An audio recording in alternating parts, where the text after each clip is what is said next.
Hey there. Tonight, you'll step into a world of gold and shadow. A palace of towering columns and whispered intrigue, where the fate of a queen rests on more than beauty or birth. You'll live the life of an ancient Egyptian queen. From the moment you first wear the crown, to the quiet struggles behind the throne, to the careful preparations for a legacy that may outlast the sands of time.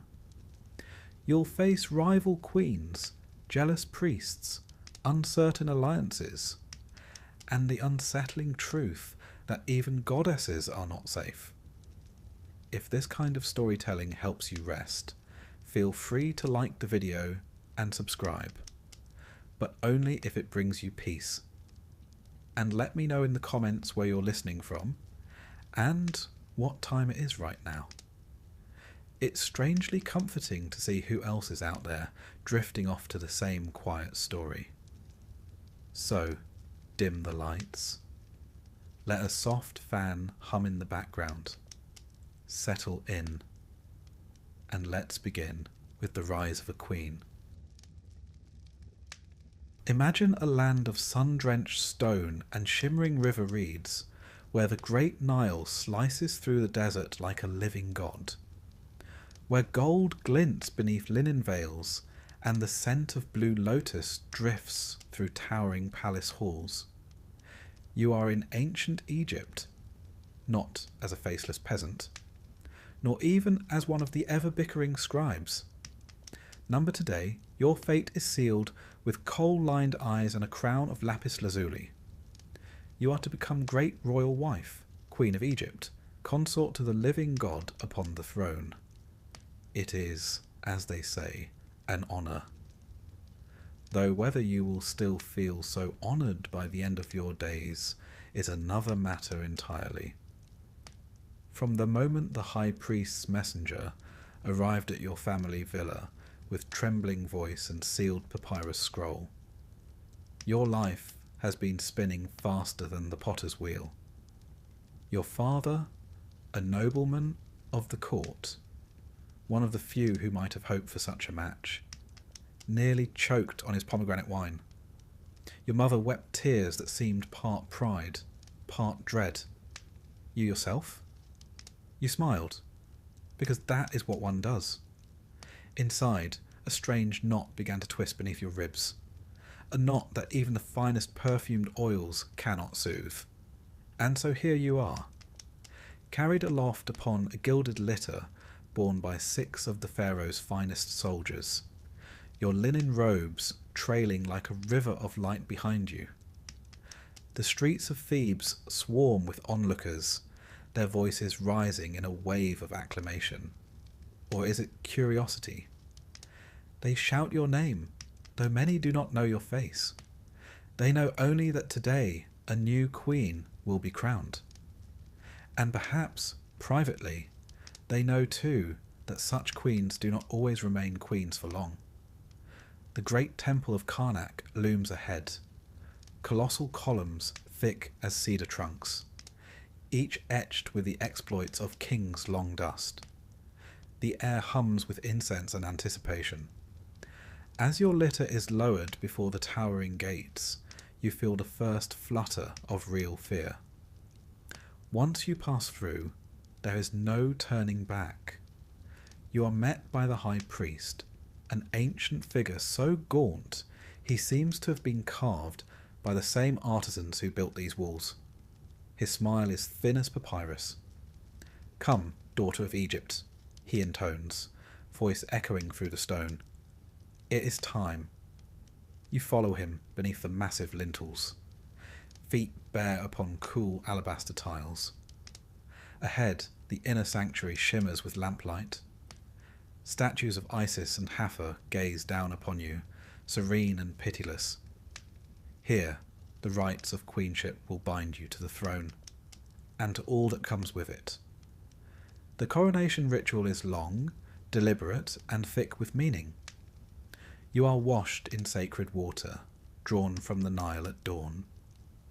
You are anointed with oils whose recipes are known only to the temple's innermost circle, oils meant to confer not just physical beauty, but spiritual protection. Your eyelids are darkened with kohl to ward off the evil eye. Your lips stained with red ochre, symbol of life. You are clad in robes of finest linen, embroidered with the royal uraeus, the rearing cobra that marks divine authority.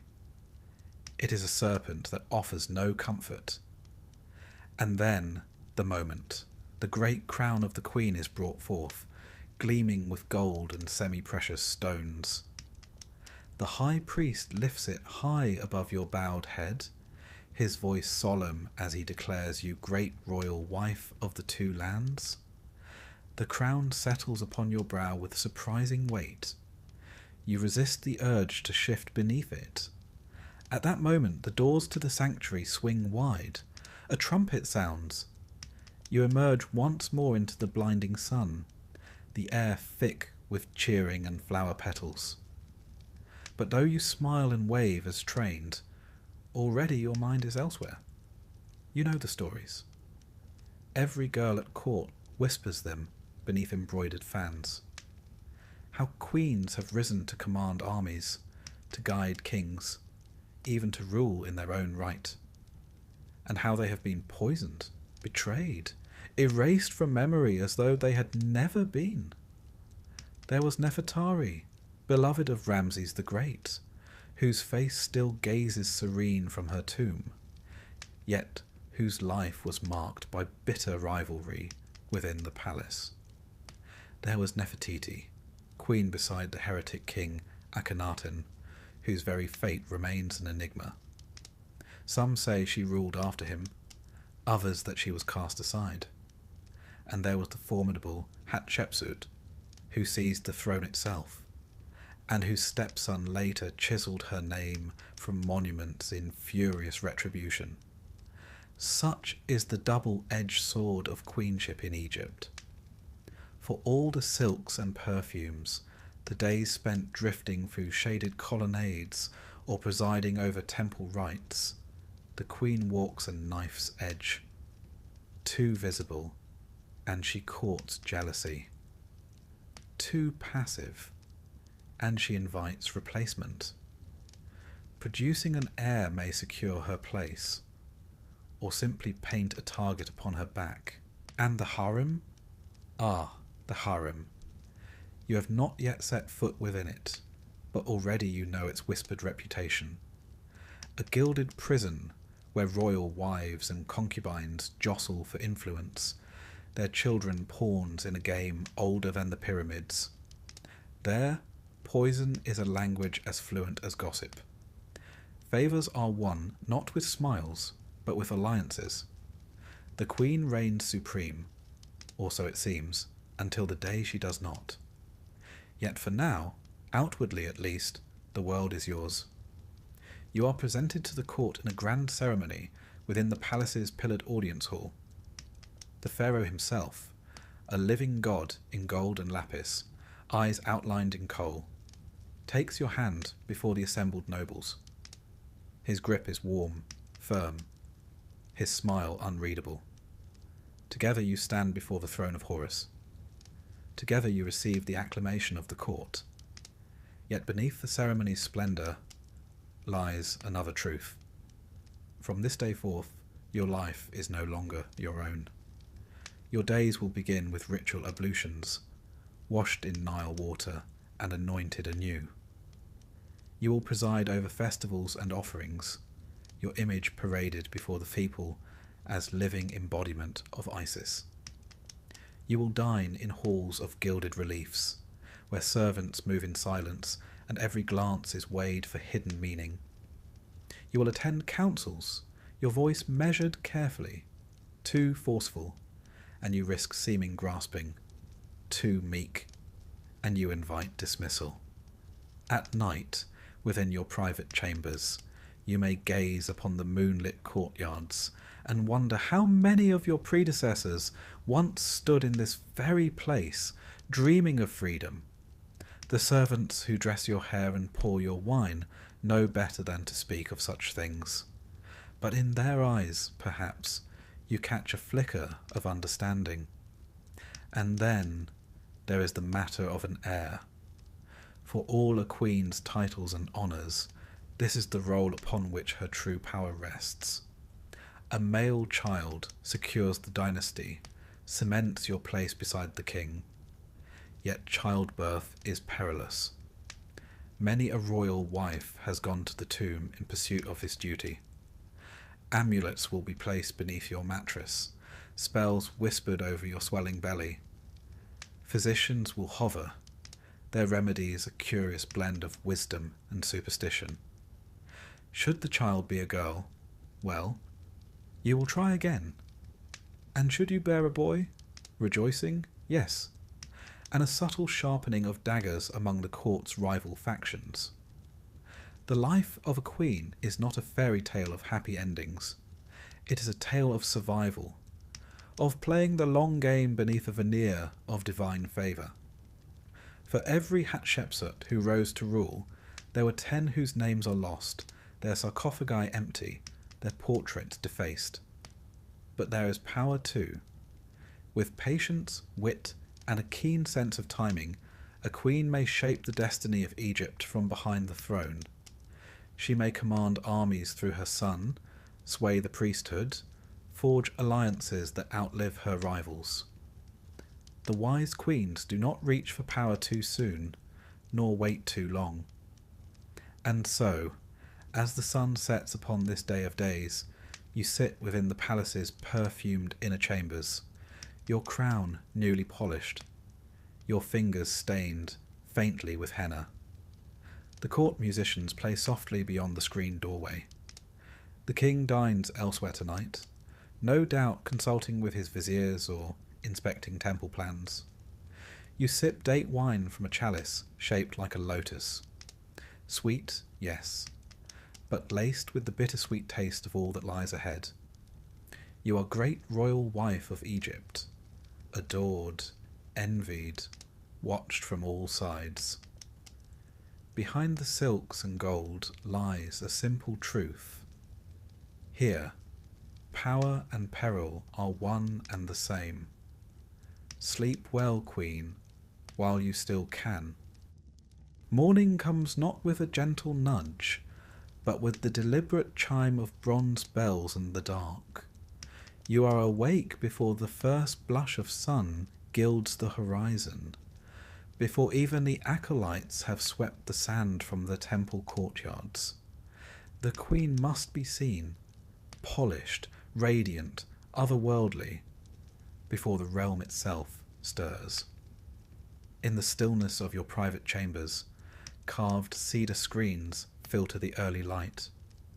The air is cool and sweet with lotus and frankincense, for servants have spent the better part of the night burning cones of resin to ensure that no foul spirit lingers come dawn. One can never be too careful, especially when so many around you would delight in your misstep or your sudden absence. A quiet tap at the door signals the arrival of your handmaidens. They enter in perfect silence, their linen robes whispering against the polished stone. The tallest carries a silver basin filled with Nile water and petals of blue lotus. The youngest, a fresh robe spun from linen so fine it is said to be fit for the goddess Hathor herself. Another bears the precious jars, oils of myrrh and cinnamon, sacred unguents meant to anoint the queen and protect her from both harm and blemish. You are guided to the ceremonial bath, an alabaster pool inlaid with turquoise. The water is cold at first, a reminder that even divine skin must endure its earthly trials. Hands smooth and sure cleanse away the oils of the previous day, tracing each limb with practiced reverence. It is not a task performed for comfort, but for symbolism. To remain pure, to remain worthy in the eyes of the gods and of Egypt, one must be reborn with every sunrise. Once dried and wrapped in linen, you are seated before a low mirror of polished copper. Here the transformation begins. Coal is ground fresh, blended with malachite for its vivid green sheen. Not merely cosmetic, but protective, shielding the eyes from the sun's harsh glare and the ever-watchful gaze of rivals. Lips are tinted with ochre, cheeks with a subtle dusting of rouge. A queen must never appear fatigued, no matter the burdens she carries, or the sleepless nights spent listening for the scrape of sandals in the corridor. Then comes the hair, an elaborate ritual unto itself. Though your natural tresses are healthy, they are supplemented with strands of imported hair, woven skillfully to achieve the desired length and volume. Some strands may well have been clipped from the heads of foreign captives, a thought you wisely keep to yourself. As the final ornament, a broad collar of gold and faience is clasped about your neck. You glance at the figure in the mirror. Is this still you, beneath the layers of artifice? A fleeting thought. Queens do not indulge in such luxuries as self-reflection. By the time the temple bells toll the first hour, you're ready to face the day.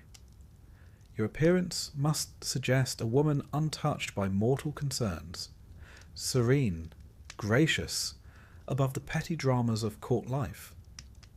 Of course, beneath this polished exterior lies a mind that cannot afford a moment's rest. You are not alone in the palace, not by a long measure. It is a world unto itself, a maze of columned halls and sun-dappled courtyards, vast enough to house an army of courtiers, scribes, priests, and artisans. Within these walls pulse the hidden currents of power and intrigue. Your chief rival may greet you with a smile at this morning's offering ceremony, a smile that does not reach her coal-darkened eyes. She, too, knows that every gesture, every glance is part of an unspoken game. To falter is to invite whispers. To stumble is to risk everything. The harem, though called such, is no mere den of idle pleasure.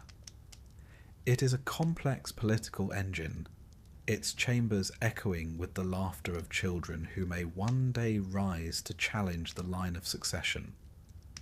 Among the king's wives and favoured concubines, alliances are forged in secret, loyalties shift with the desert wind. The wise queen learns quickly to cultivate both friends and informants, and to trust neither. There are rituals to attend this morning. The Opet festival draws near, and preparations consume the palace. You will be expected to appear before the high priest of Amun, to offer rich garments and rare spices in the name of divine harmony. A minor ceremony, some might say, but one that offers a stage upon which influence is measured. The queen whose offerings gleam brightest, whose comportment seems most blessed, will find her star rising. And so you glide through the halls, trailing a faint scent of rose and cinnamon. The lesser wives bow low as you pass, their eyes carefully averted. Yet you feel the weight of their gazes upon your back the moment you move beyond sight. In the temple, beneath towering papyrus columns painted in vibrant hues, you kneel before the god's image. Priests chant in ancient tongues as you place your offerings upon the altar.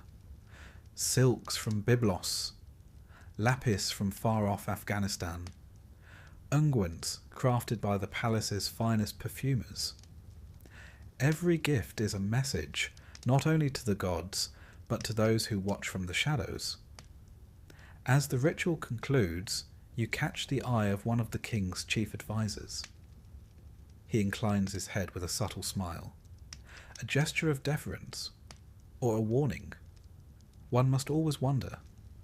By midday, you are summoned to the Queen's council chamber, a rare privilege granted only to those of highest rank. Here you will hear reports from the palace stewards, matters concerning the granaries, the textile workshops, the progress of temple construction. Dry subjects perhaps, but each a thread in the greater tapestry of power. Your decisions must be swift, yet careful. Approve too many requests, and you risk appearing weak. Deny them all, and the whispers of tyranny will begin anew. You walk a careful line, each word weighed as though it were gold upon a scale. Among the day's matters is news from the workers' village near Deir el Medina. An illness has swept through the sculptor's quarter, delaying work upon your future tomb. A trivial concern to some, but you know better. The tomb is more than a resting place. It is your insurance against oblivion. The artisans will receive additional rations and amulets for protection. A wise investment. Afternoon brings a quieter respite, though never one entirely free of duty. You dine in a shaded loggia, a breeze stirring the embroidered silks that veil the arches. Servants present delicacies, honey cakes, roast duck, figs dripping with nectar. You eat sparingly, as is expected of one so elevated. A queen must never appear greedy. Indulgence is for the lesser sort. As you sip cool barley beer from a slender goblet, a trusted handmaiden kneels beside you with whispered news. A new consort has arrived from the northern provinces, young, beautiful, and gifted with a voice said to rival the songbirds of the Nile. Already she has caught the king's eye. You smile, a gesture as polished as the alabaster columns that surround you, and you begin to consider your next move. Later, beneath the shadow of the palace's western wing, you visit the royal nursery. The children greet you with wide eyes and eager laughter. Here, among these innocent faces, the true future of Egypt stirs. You kneel to kiss the brow of your son, a prince yet too young to grasp the weight of the crown that may one day rest upon his head. You will teach him, in time, the art of ruling and surviving. Evening falls with a golden hush. The palace grows quieter, though within its stone heart the wheels of intrigue never cease their turning.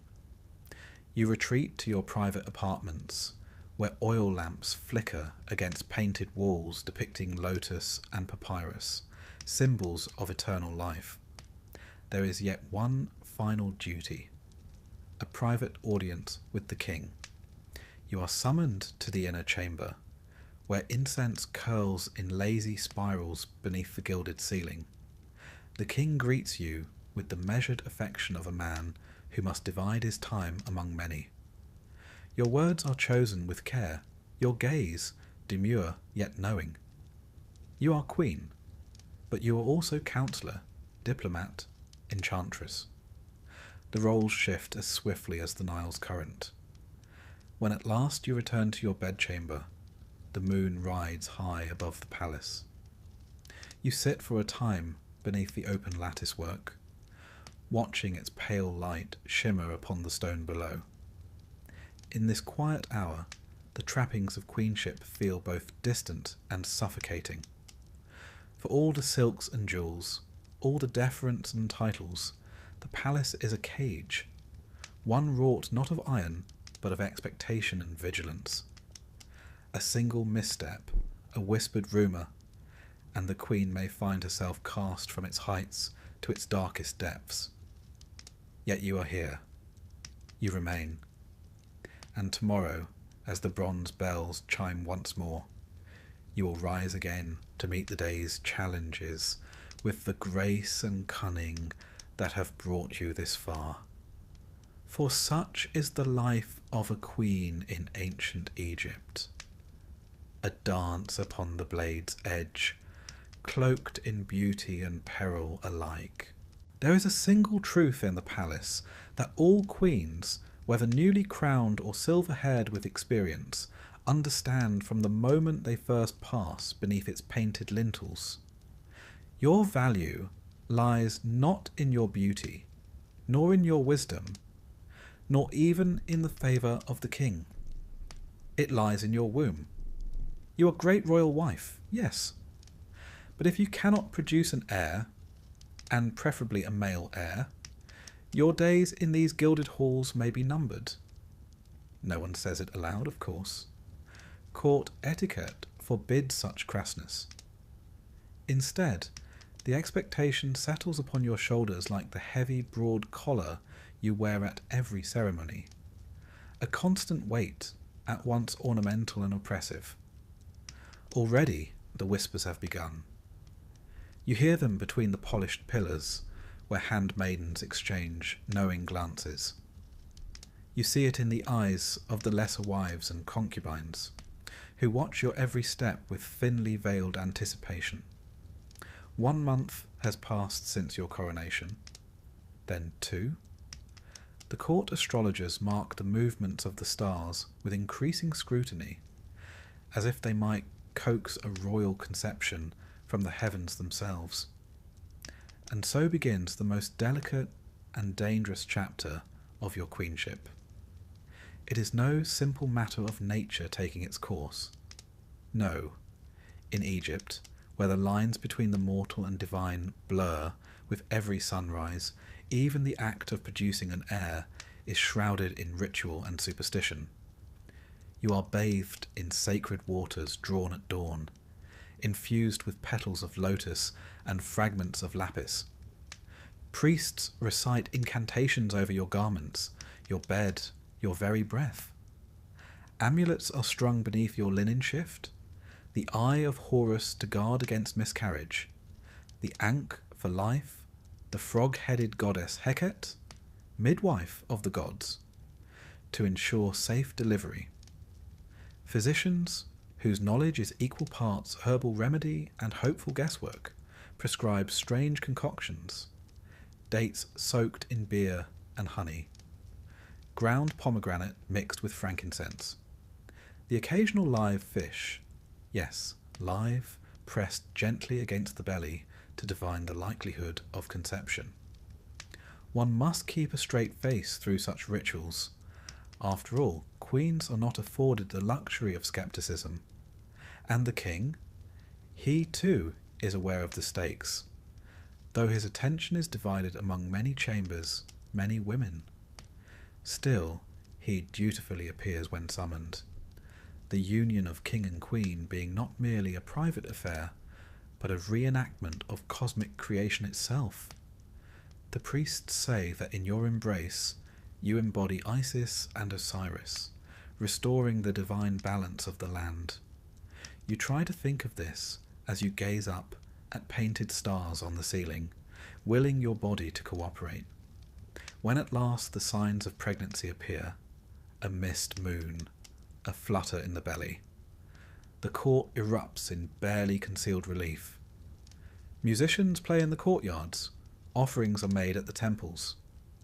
You are showered with gifts, fine linens, perfumed oils, and statuettes of Taweret, the hippo goddess of childbirth, her toothy grin meant to ward off evil. But celebration soon gives way to caution, for childbirth, even in the palace, is fraught with peril. The annals of Egyptian history are replete with queens who entered the birthing chamber as goddesses and left it not at all.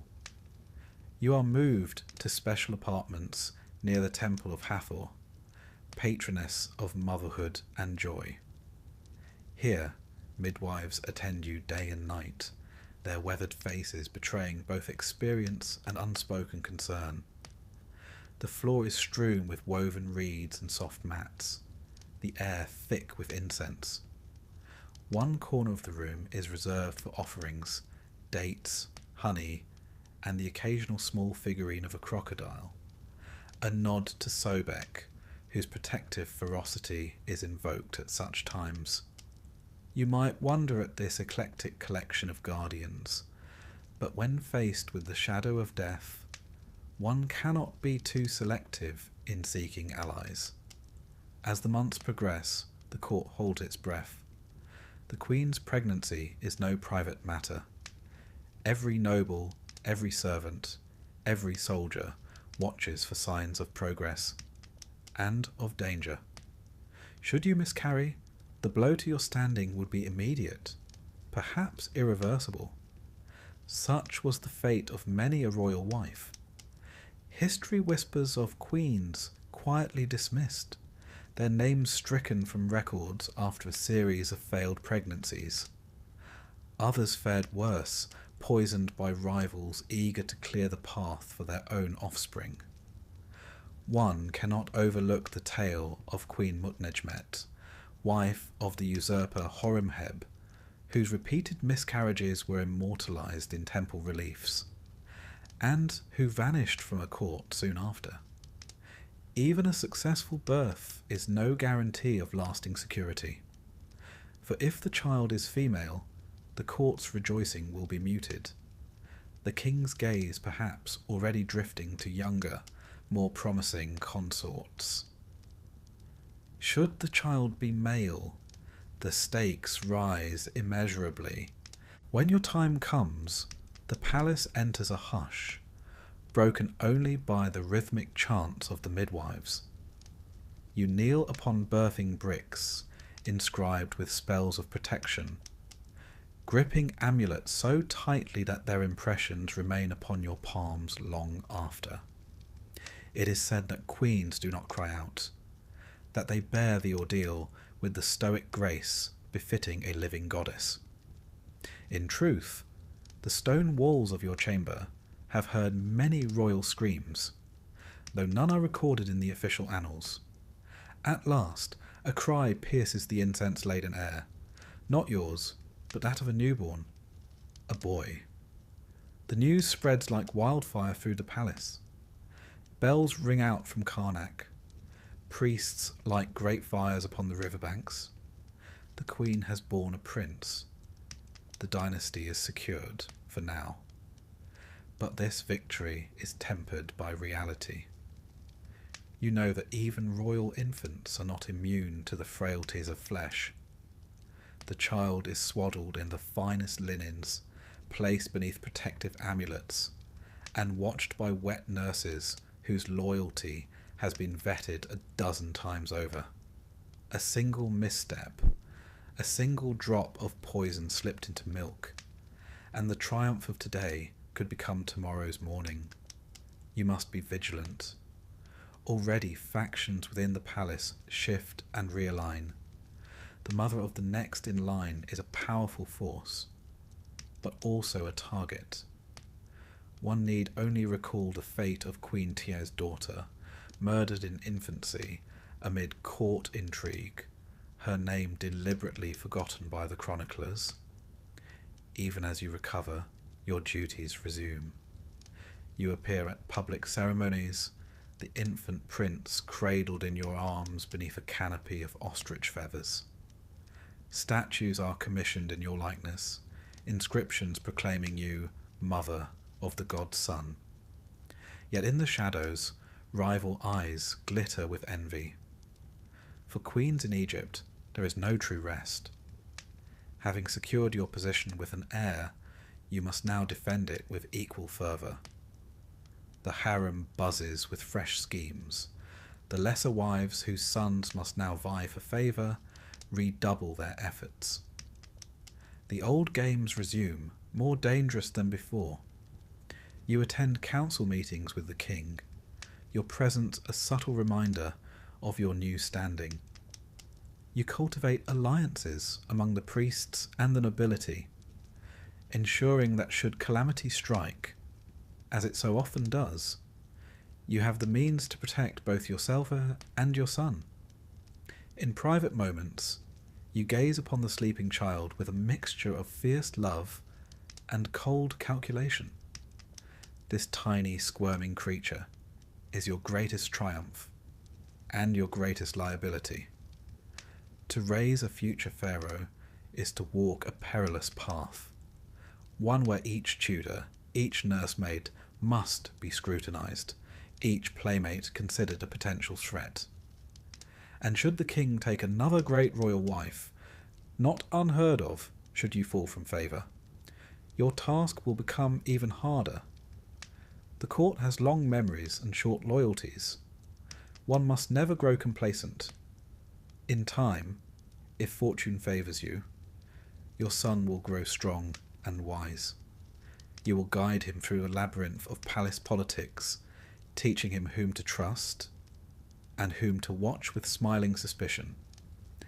And if the gods are truly kind, you may one day witness him ascend the throne, the double crown resting upon his brow.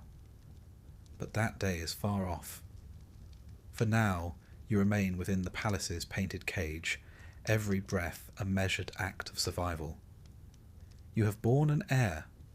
The court's favour is yours. The songs of the priests praise your name. Yet beneath the gold and incense, the game has only just begun. For in Egypt, a queen's worth must be proved anew with each passing moon. To fade from the king's favour, to bear no further children, to falter in the ceaseless dance of courtly intrigue, is to risk the most chilling fate of all, erasure. And so, as the sun sets beyond the desert horizon, you cradle your son beneath the flickering light of oil lamps. You sing softly, an ancient lullaby older than the pyramids themselves. Yet your gaze is not fixed upon the sleeping child alone. It shifts, now and then, toward the shadows that gather at the chamber's edge. For a queen of Egypt, the night is never truly still, and the game is never truly over. The palace is vast. Towering stone colonnades stretch into cool shadowed corridors. Gardens bloom in neat geometric rows, where papyrus rustles in the breeze, and fountains murmur beneath the gaze of carved lions. Courtiers bow and drift past in linen and gold. From a distance, it looks serene, a world ordered and harmonious, as befits the heart of the greatest civilization on earth. Step a little closer, though. Listen beyond the tinkling of harps and the solemn drone of priestly chants. There is another current running through this place, one not spoken of in the official inscriptions. The palace breathes intrigue, and within its breath it whispers one eternal truth. You are never alone. You are great royal wife, mother of a prince, and that makes you a prize target. Around you swirl the other women of the royal household, secondary wives, concubines, foreign princesses sent as diplomatic gifts, and their formidable retinues of ladies-in-waiting and ambitious relatives. Each one has a stake in the unspoken game, and many will not hesitate to play it boldly. There is no official map to this web of rivalries. You must learn its paths and pitfalls through experience, instinct, and trusted spies, though trust itself is a rare and fragile commodity. Even the servants who anoint your brow with sacred oils may carry news of your private moments to ears you'd rather not imagine. By custom, the king's harem occupies a separate quarter of the palace, a walled enclave of luxurious apartments, gardens and pavilions. Here, many of the royal wives and concubines reside when not summoned to court or to the king's side. In theory, it is a space of beauty and refinement. Music lessons, embroidery, poetry recitations beneath the shade of date palms. In practice, it is a simmering crucible of ambition. You walk the paths of these gardens with measured grace, always with attendants, of course. A queen is never seen wandering alone. That would invite gossip. And gossip here is more dangerous than any serpent lurking in the reeds. There are faces you greet with carefully polite words, eyes you meet with a bland smile that conceals your watchfulness. You know the histories. Nefertari, beloved queen of Ramses the Great, ruled the harem like a goddess in flesh.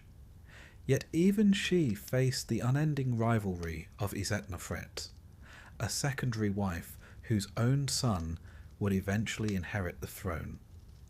The two women vied not only for the king's affection, but for the shaping of Egypt's future.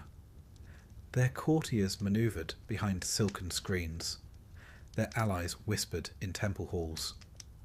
At Nefertari's death, her tomb was vandalized. Whether by jealous rivals or the cold hand of courtly politics, none can say. What remains today is both splendid and wounded. You think of such stories often now. They serve as both warning and inspiration.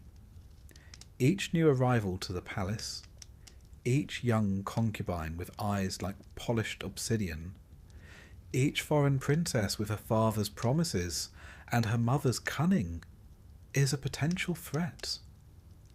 The king's heart is easily turned, as history has shown time and again. Queens have been set aside for less than a careless glance at the wrong banquet. Even sisters are not immune to this game. Consider Cleopatra the Seventh, the last and most famous of Egypt's queens.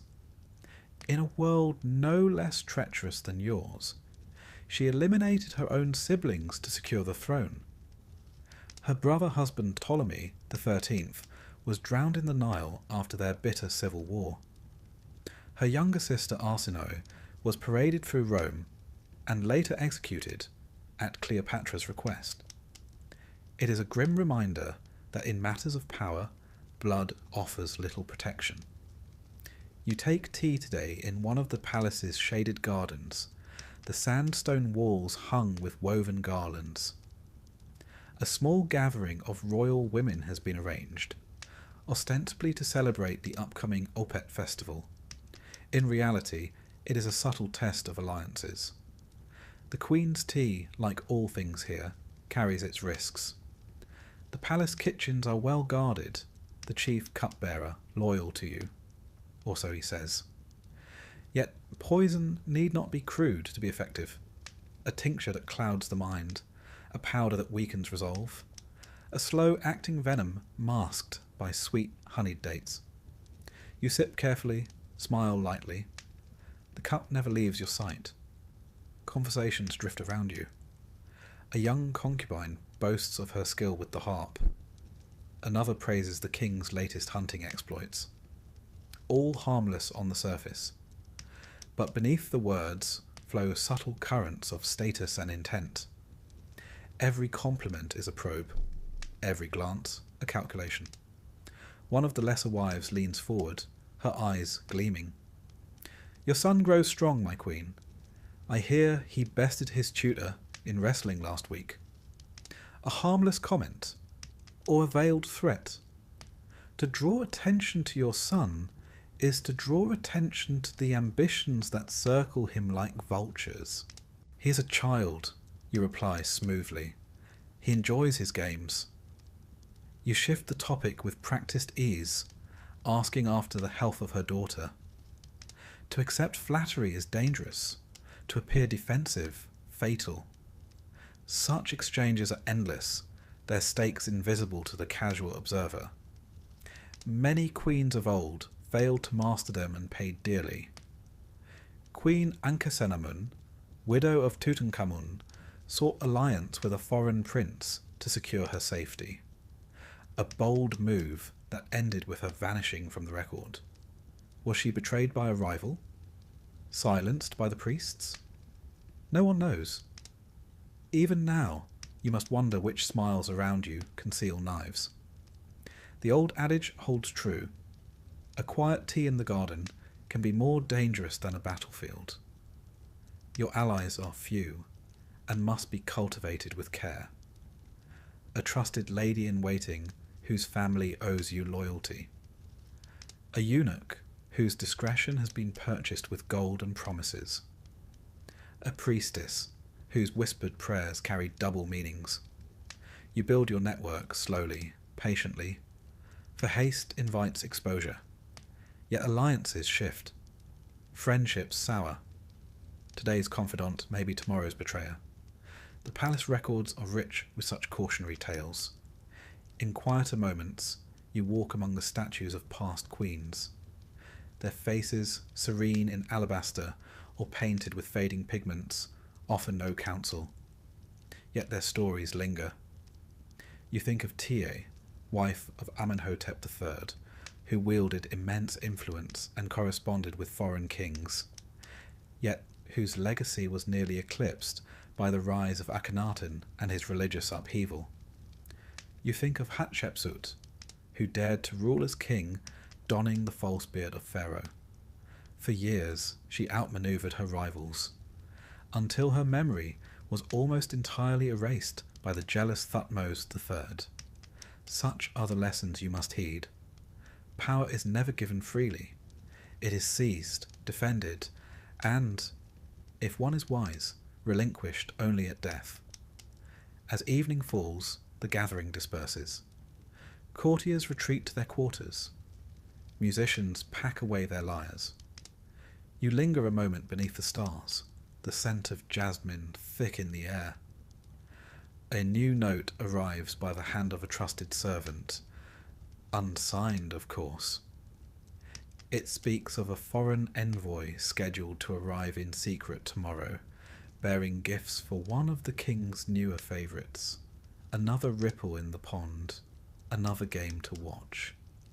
You retire to your chambers, where attendants remove your ornaments and unbraid your hair. In the quiet, you allow yourself a moment of reflection. The palace is beautiful, yes, but it is no sanctuary. It is an arena, one of subtle wars and shifting alliances. Each day is a contest of wit and will, where the stakes are survival and legacy. You share this palace with rivals. And while you walk its painted halls with grace, your heart must remain as sharp as any blade. For in this place of stone and shadow, even a queen must remember. Trust is a luxury, vigilance a necessity. And tomorrow, the game begins anew. You sit beneath the painted ceiling of your private chamber, the walls cool beneath your fingertips. A gentle breeze stirs the linen draperies, carrying the scent of crushed myrrh and blooming acacia. In your lap lies a scroll, a genealogy of your illustrious house, inked by the finest scribes in the land. You unroll it slowly, eyes tracing the names. Father, mother, grandfather, grandmother, uncles, aunts, cousins, many of whom have, in one form or another, become entangled in the great tapestry of your dynasty's lineage. It is a fine thing, they tell you, to have royal blood. The purer, the better. And here in Egypt, purity takes precedence over all else, certainly over more pedestrian concerns of propriety or genetic diversity. You will marry within your family. You know this. Every girl born beneath the palace roof knows this. It is not a matter of preference or affection. It is a duty, a cosmic necessity woven into the very fabric of kingship. The gods themselves set the precedent. Isis and Osiris, sister and brother, husband and wife, created the divine order. To imitate their union is to uphold Ma'at, the sacred balance that holds the universe together. That the practice also serves to consolidate power and property within the royal house is, of course, a fortunate coincidence. Your own match was announced with great ceremony. The court heralds proclaimed it a union of destiny. The high priests invoked the blessings of the pantheon. Privately, you reflected that the match was more likely the result of several tense negotiations behind closed doors. Still, the marriage was sealed, and sealed with blood as well as gold. Your new husband is your brother, or perhaps your half-brother. The lines blur. You have known him since childhood, chased sunbeams across the palace courtyards together. Now you meet beneath the heavy weight of crowns and expectations. The wedding itself was a spectacle. Musicians played beneath canopies of palm fronds. dancers performed in honour of Hathor, goddess of love and joy. Incense smoke curled toward the heavens as you knelt before the altar. Hands joined beneath a net of golden thread. The priest's voice echoed through the temple halls. By this union, the house of Horus is strengthened. By this union, the land shall flourish. You smiled as expected, your gaze serene beneath the weight of elaborate headdress. The court watched, whispering beneath painted fans. It is the Queen's duty to set the tone after all. Behind the smiles, the truth remained unspoken. Marriages such as this carry risks, as well as rewards.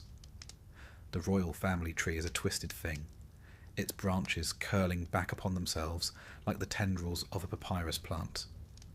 Sibling marriages, uncle-niece unions, even the occasional pairing of aunt and nephew, all are recorded in the annals of kingship.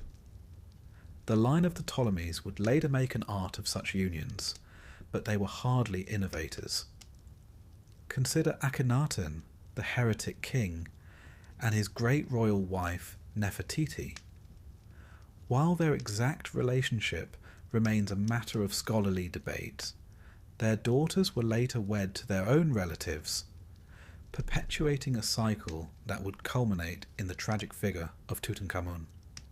Ah, poor Tutankhamun, the boy king, crowned before his bones had fully hardened. Modern science has laid bare the consequences of his inbred lineage. A cleft palate, a clubfoot, fragile bones prone to breakage. His family line was riddled with genetic maladies, the result of generations of insular unions. Even the treasures of his tomb, glorious though they are, could not conceal the frailty of the young pharaoh they enshrined. You cannot help but wonder what price your own bloodline might yet pay. It is not a thought one can voice within these walls. The priests will tell you that royal blood must not be diluted, that the gods themselves demand it. The courtiers will nod and murmur in agreement, ever eager to align themselves with orthodoxy. Still, the palace midwives whisper tales in the dark. They speak of stillborn infants, of twisted limbs and breathless babes laid silently to rest. The tombs of queens tell a similar story. Many a consort has been interred with tiny coffins beside her, tragic echoes of an unbroken line's hidden cost. And yet the cycle continues. To marry beyond the royal bloodline would be unthinkable, a breach of divine order. The occasional foreign princess may be taken as a secondary wife, her presence a symbol of alliance rather than affection. But the true lineage must remain pure, its sacred essence undiluted. Your own marriage proceeds as court marriages do. You and your brother husband share formal meals beneath painted stars, exchange carefully chosen words in public settings. In private, the dynamic is more complex. Affection, rivalry, duty, resentment, all mingle beneath the silks of your marriage bed. You are aware that your husband's eye wanders. It is expected. No one rules the heart of a king. The greater danger lies in the ambitions of his other consorts, who watch your union with keen interest. A brother's wife may be queen today, but tomorrow, who can say? You have allies, of course. The high priestess of Hathor, whose loyalty has been secured through generous patronage. The captain of the palace guard, whose daughter serves as your handmaiden. Such bonds are as vital as any marriage. Still, you tread carefully. The fate of queens who misstep is no secret. The walls of the palace remember tales that the official chronicles prefer to forget. There was Cleopatra II, whose marriage to her brother Ptolemy VI ended in bitter civil war. Their sibling bond, once celebrated in public ceremony, could not withstand the pressures of shared rule and competing ambitions. Their eventual reconciliation was as much a matter of political necessity as familial affection. Then there was Arsinoe II, who married first the king of Thrace, then her own full brother, Ptolemy II. Her intelligence and political acumen were unmatched, yet her life was marked by the endless necessity of navigating the treacherous waters of court intrigue. You study such examples with care. They offer not only cautionary tales, but blueprints for survival. In moments of private reflection, you wonder how the common people perceive these unions. The artisans who carve your likeness upon temple walls, the scribes who inscribe your name in golden cartouches, do they whisper of the unnatural closeness of the royal house? Or do they accept it as part of the great cosmic order, as immutable as the flooding of the Nile? It matters little. The perceptions of the common folk do not shape palace policy. Power does. And so you play your part. You stand beside your husband at public festivals, your hand resting lightly upon his arm. You present offerings to the gods as a united front. You cultivate the image of harmony and divine favour. Yet beneath the surface, you remain watchful. Should a rival consort bear a son, the balance of power may shift in an instant. Should your own union fail to produce an heir, your position may falter. In this game, there are no guarantees, only the certainty that the dance will continue. Even now, scribes record your marriage in glowing terms. The scrolls will speak of divine union, of the strengthening of the royal line.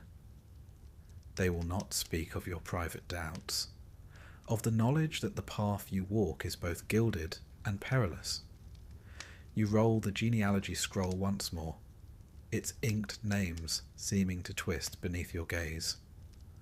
The gods demand purity, the court demands heirs, the people demand spectacle. Between these demands, the queen must navigate a path as narrow as a knife's edge. You rise from your seat, the cool stone beneath your bare feet grounding you for the tasks ahead. Another day of ceremonies awaits, another round of alliances and calculated smiles. And so you steel yourself. For in Egypt, to marry your brother, your uncle, or worse, is not an aberration. It is a duty, one you will fulfill with all the grace and cunning the role demands. The dance continues, and you, Queen of Egypt, must dance it well. You wake to a dawn as gold as any that has graced the Nile in its long, winding history. The stone columns outside your chamber are bathed in soft light, their painted reliefs of lotus blooms and soaring falcons glowing faintly in the early warmth. It is a beautiful morning, though beauty, as you well know, counts for very little in the halls of power. As great royal wife, you are mistress of the palace in name, favoured consort in ceremony. But beneath the bright surface of this life, you have been cast into a game, one vast, intricate, and merciless. And in this game, even a queen is but a pawn. You did not ask to be moved across this board. Few do. But that will not save you. The viziers plot with soft words and watchful eyes. The priests chant hymns in the open while whispering curses in the dark. Even your own family, whose blood flows in your veins, see you as an asset to be deployed, a prize to be wagered in alliances that may or may not survive the next full moon. And you? You smile, you bow. You move your own pieces in turn, for there is no other choice. You were raised on such stories, of course. What girl of noble blood has not heard of Queen Nefertiti, the favoured wife of Akhenaten, the heretic king who dared to defy the ancient gods? At first, her role was ceremonial, a queen, nothing more. But as Akhenaten's grip on the old order faltered, Nefertiti's power grew. In temple reliefs, she is shown smiting enemies, an honour few queens ever claimed. Some believe she ruled in her own right after his death, under the name Neferneferuaten. Others whisper darker endings, a palace coup, a convenient disappearance. The lesson is simple. A queen may rise in this game, but her ascent is neither guaranteed nor safe. You are summoned this morning not to the king, but to his vizier, a man whose years have taught him the art of masking threats with courtesies. The message is polite, the appointment unavoidable. You seat yourself upon a low, cushioned throne in the audience chamber of the vizier's quarters, flanked by carved images of Ma'at, the goddess of truth and balance. The irony is not lost on you. He greets you with florid compliments, inquires after your health, your son's progress, the upcoming festivals. Then, with a smoothness born of long practice, he begins to circle the true subject. A marriage, perhaps, between one of your cousins and a minor prince of the Levant. A gift to secure the alliance. Your approval, your involvement, would lend the match the weight of royal favour. You smile, nod, and give the expected answers. And silently, you consider what is not being said. Who benefits from this marriage? What loyalties are being purchased? Which factions will rise or fall if you support this match? And, most importantly, what trap may be woven into the request? Queens are convenient messengers. They are even more convenient scapegoats. You leave the vizier's chamber with polite words exchanged and many more questions unspoken. Your thoughts turn to other examples. Consider Queen Mutemwia, mother of Amenhotep III. Little is known of her, but much can be inferred. Her marriage was likely a political manoeuvre. A foreign princess, perhaps, her presence at court negotiated by embassies and scrolls sealed with wax and wary smiles. When her son rose to the throne, she gained new influence, but only so long as she remained useful. Such is the way of things. Or take Cleopatra VII again, a master of this deadly game. From her earliest years she was trained in the arts of diplomacy and manipulation. When her father Ptolemy XII fled Egypt, it was young Cleopatra who held the palace together. Later, she would align herself with Rome's most powerful men, first Julius Caesar, then Mark Antony, forging alliances that shook empires. Yet even she couldn't outrun the forces arrayed against her. Rome's legions and Octavian's ambitions were a tide too great to turn. Their stories are instructive. They remind you that no alliance is permanent, no favour eternal. You return to your chambers where trusted advisers await. Messages have arrived. One from your brother, now governing a northern province. Another from a foreign envoy seeking audience. Each parchment carries its own implications, its own risks. You must answer carefully, for every word may be read by eyes other than those for whom it is intended. And while these matters unfold, others gather in darker corners of the palace. The priests of Amun watch the king's heretical tendencies with growing concern.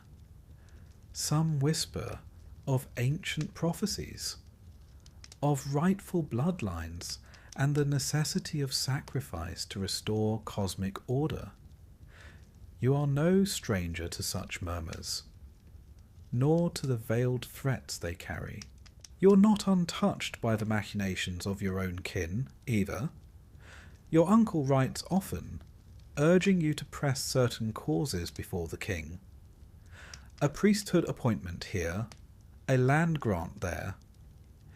Each request is framed as a favour to the realm, but you know well that favours must be repaid, and debts are dangerous things. You play this game as best you can. You host banquets, where the placement of each guest is a calculated signal. You sponsor temple rites, weaving ties with the priesthood, even as you guard against their ambitions. You present yourself at court as the model of royal virtue, while cultivating discreet channels of information beyond the official scribes. It is exhausting, this life, but it is the life you have. Sometimes, in the quiet of night, you walk the palace gardens beneath the stars. You pass the statues of forgotten queens, their features worn smooth by time. Some were pawns who never moved beyond their first square. Others became queens in truth, players of rare skill who bent the game to their will. You wonder which path will be yours. In these moments you recall the foreign princesses who entered this game with fewer advantages. The Mitanni bride sent to Amenhotep III, the Hittite princesses dispatched to Rameses II. They came with dowries and diplomatic hope, but little else. Many faded into obscurity, their tombs unmarked, their names preserved only in dusty inventories of marriage gifts. And yet a few seized their chance. The Kassite princess who became a queen of Babylon, the Mitanni bride whose letters reveal a keen grasp of court politics. You have more power than they did, but also more enemies. Each day brings new manoeuvres. A minor official seeks an audience. A priest hints at omens concerning the king's health. A noblewoman's sudden illness sparks rumours. Was it a natural ailment or the work of unseen hands? Even the king himself is not immune to manipulation. His advisers counsel restraint in foreign policy. Or is it fear? His favoured courtiers press for greater privileges or greater control. You walk a narrow line, seeking to guide without appearing to command. You think again of Nefertiti. At her zenith, she shaped Egypt's destiny alongside Akhenaten. And then, as swiftly as she rose, she vanished. Her disappearance remains one of history's great mysteries. Was it death, exile, assassination? No one knows. The stone faces of Amarna offer no answers. But you have learned this much. In this game, the wise queen prepares for all possibilities. And so, you strengthen your network. You place trusted agents among the palace staff. You cultivate ties with the merchants who supply the court. For information flows where silver passes. You ensure that should the tide turn against you, you will not face it alone. The game continues. It always does. You have seen queens fall for a single miscalculation, a misplaced word, a forgotten alliance. You will not join them. As the sun sets beyond the palace walls, casting long shadows across the painted courtyards, you prepare for tomorrow. Another audience. Another round of calculated smiles and veiled promises. Another step along this treacherous path. You are a pawn, perhaps, but pawns can become queens. And queens, as the old proverb says, can shape the fate of kings. You rise from your seat, the cool stone beneath your feet grounding you once more. The board is set, the pieces move, and you, Queen of Egypt, are ready to play. The sun has not yet cleared the horizon when you are summoned. Already the palace hums with activity. Servants flitting through the colonnades, courtiers rehearsing their lines for the day's ceremonies, priests preparing sacred oils and incense. You rise from your bed of carved ebony and linen, your sleep light as ever. The title of Great Royal Wife brings with it many privileges. Restful nights are not among them. a handmaiden kneels at your side. The High Priest of Amun requests your presence at the Temple of Karnak, my queen. Of course he does. The festival of Opet is upon you once more, a grand spectacle intended to renew the divine power of the pharaoh, and, by extension, the land itself. As great royal wife, you are no mere observer. You are a living embodiment of the goddess Hathor, consort of the sun god Re, and patroness of love, beauty, and fertility. You must play your part with grace. The kingdom, and your standing within it, depends upon it. The transformation begins at once. You are bathed in sacred waters, anointed with unguents of myrrh and cinnamon, dressed in flowing linen, dyed the deep blue of the night sky. A heavy collar of gold and faience encircles your throat, its cool weight both comforting and constraining. Upon your brow, the ceremonial headdress of Hathor gleams, a solar disk nestled between the horns of a cow, symbol of nurturing and divine femininity. You catch your reflection in the polished bronze mirror. The face that gazes back is serene, inscrutable.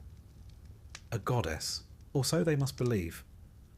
Outside the temple, the crowds gather in anticipation. The air is thick with incense and expectation. Musicians pluck at lyres, the notes drifting upward like the prayers of the faithful.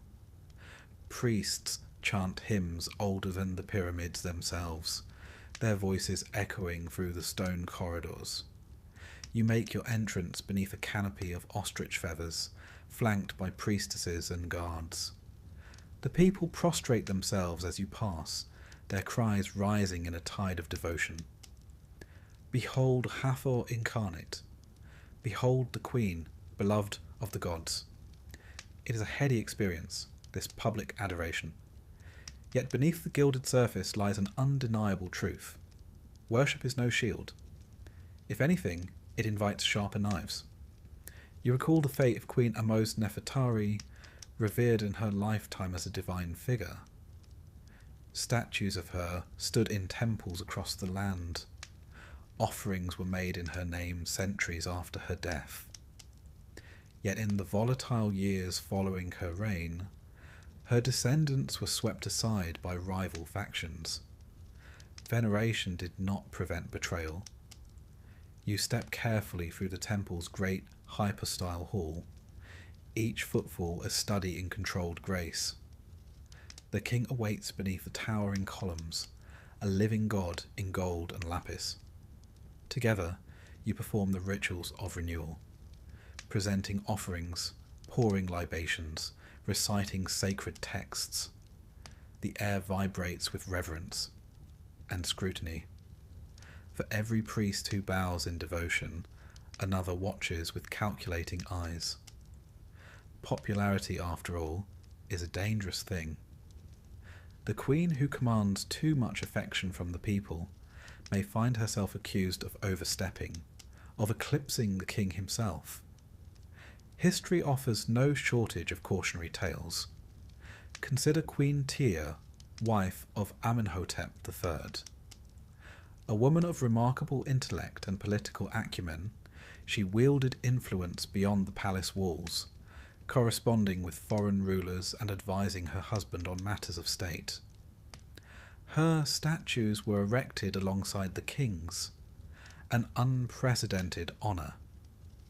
Yet, when her son Akhenaten began his radical religious reforms, Tyr became a convenient target for those seeking to undermine the royal house.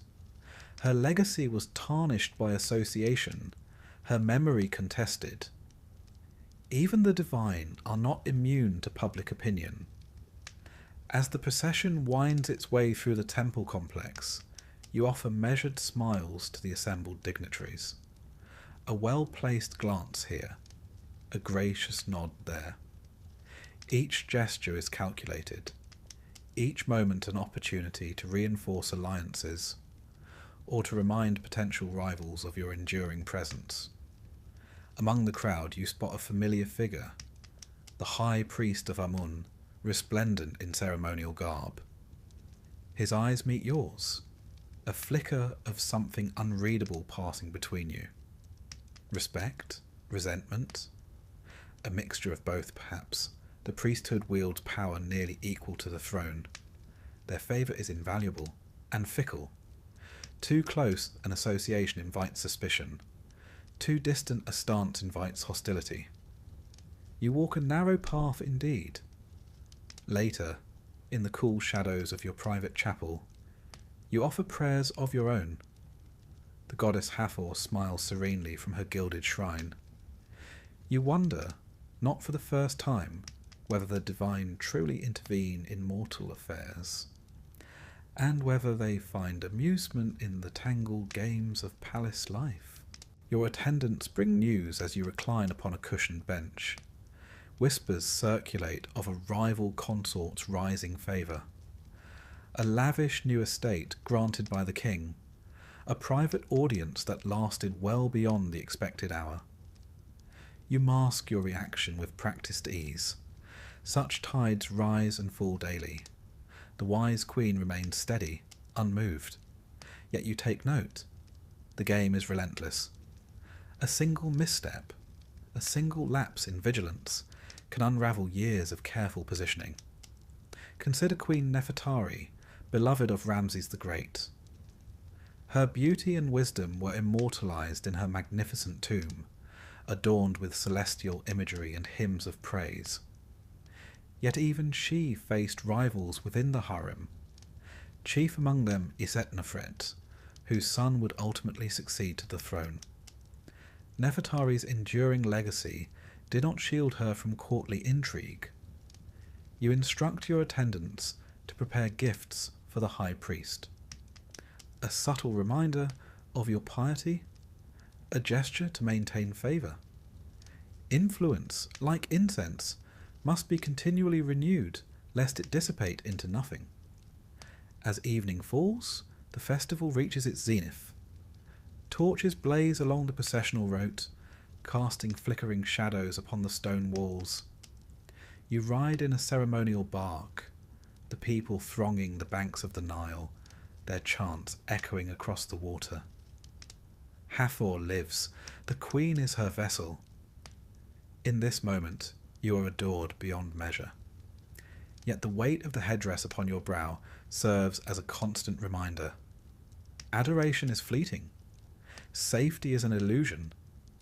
You think of Cleopatra once more, a queen who mastered the art of public image, cultivating her persona as Isis reborn. Her charisma captivated rulers and subjects alike. Yet in the end, neither divine association nor popular acclaim could shield her from Rome's inexorable advance. Returning to the palace, you dismount with composed grace. Behind the smiles and accolades, you feel the familiar undercurrent of tension. The queen who draws too much light upon herself risks casting others into shadow, and shadows breed resentment.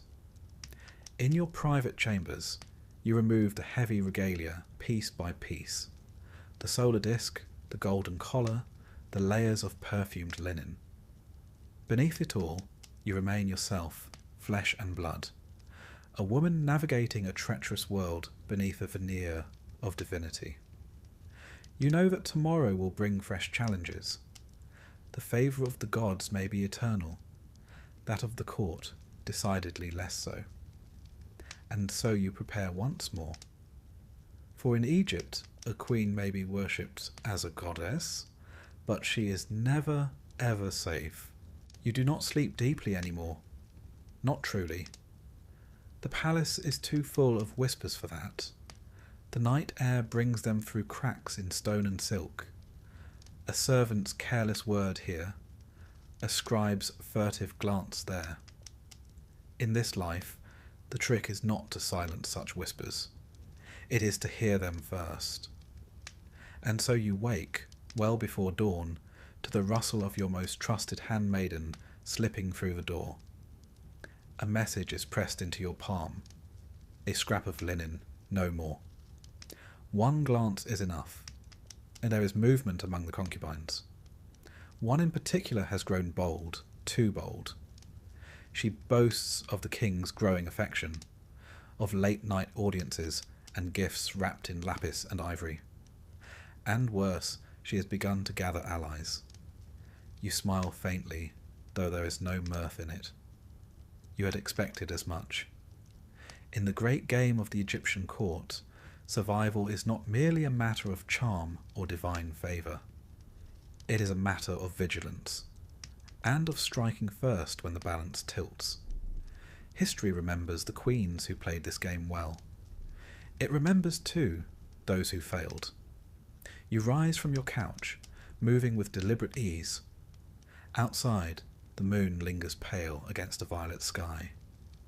Your attendants prepare you for the day, unaware that this morning's tasks go far beyond temple rites or polite audiences.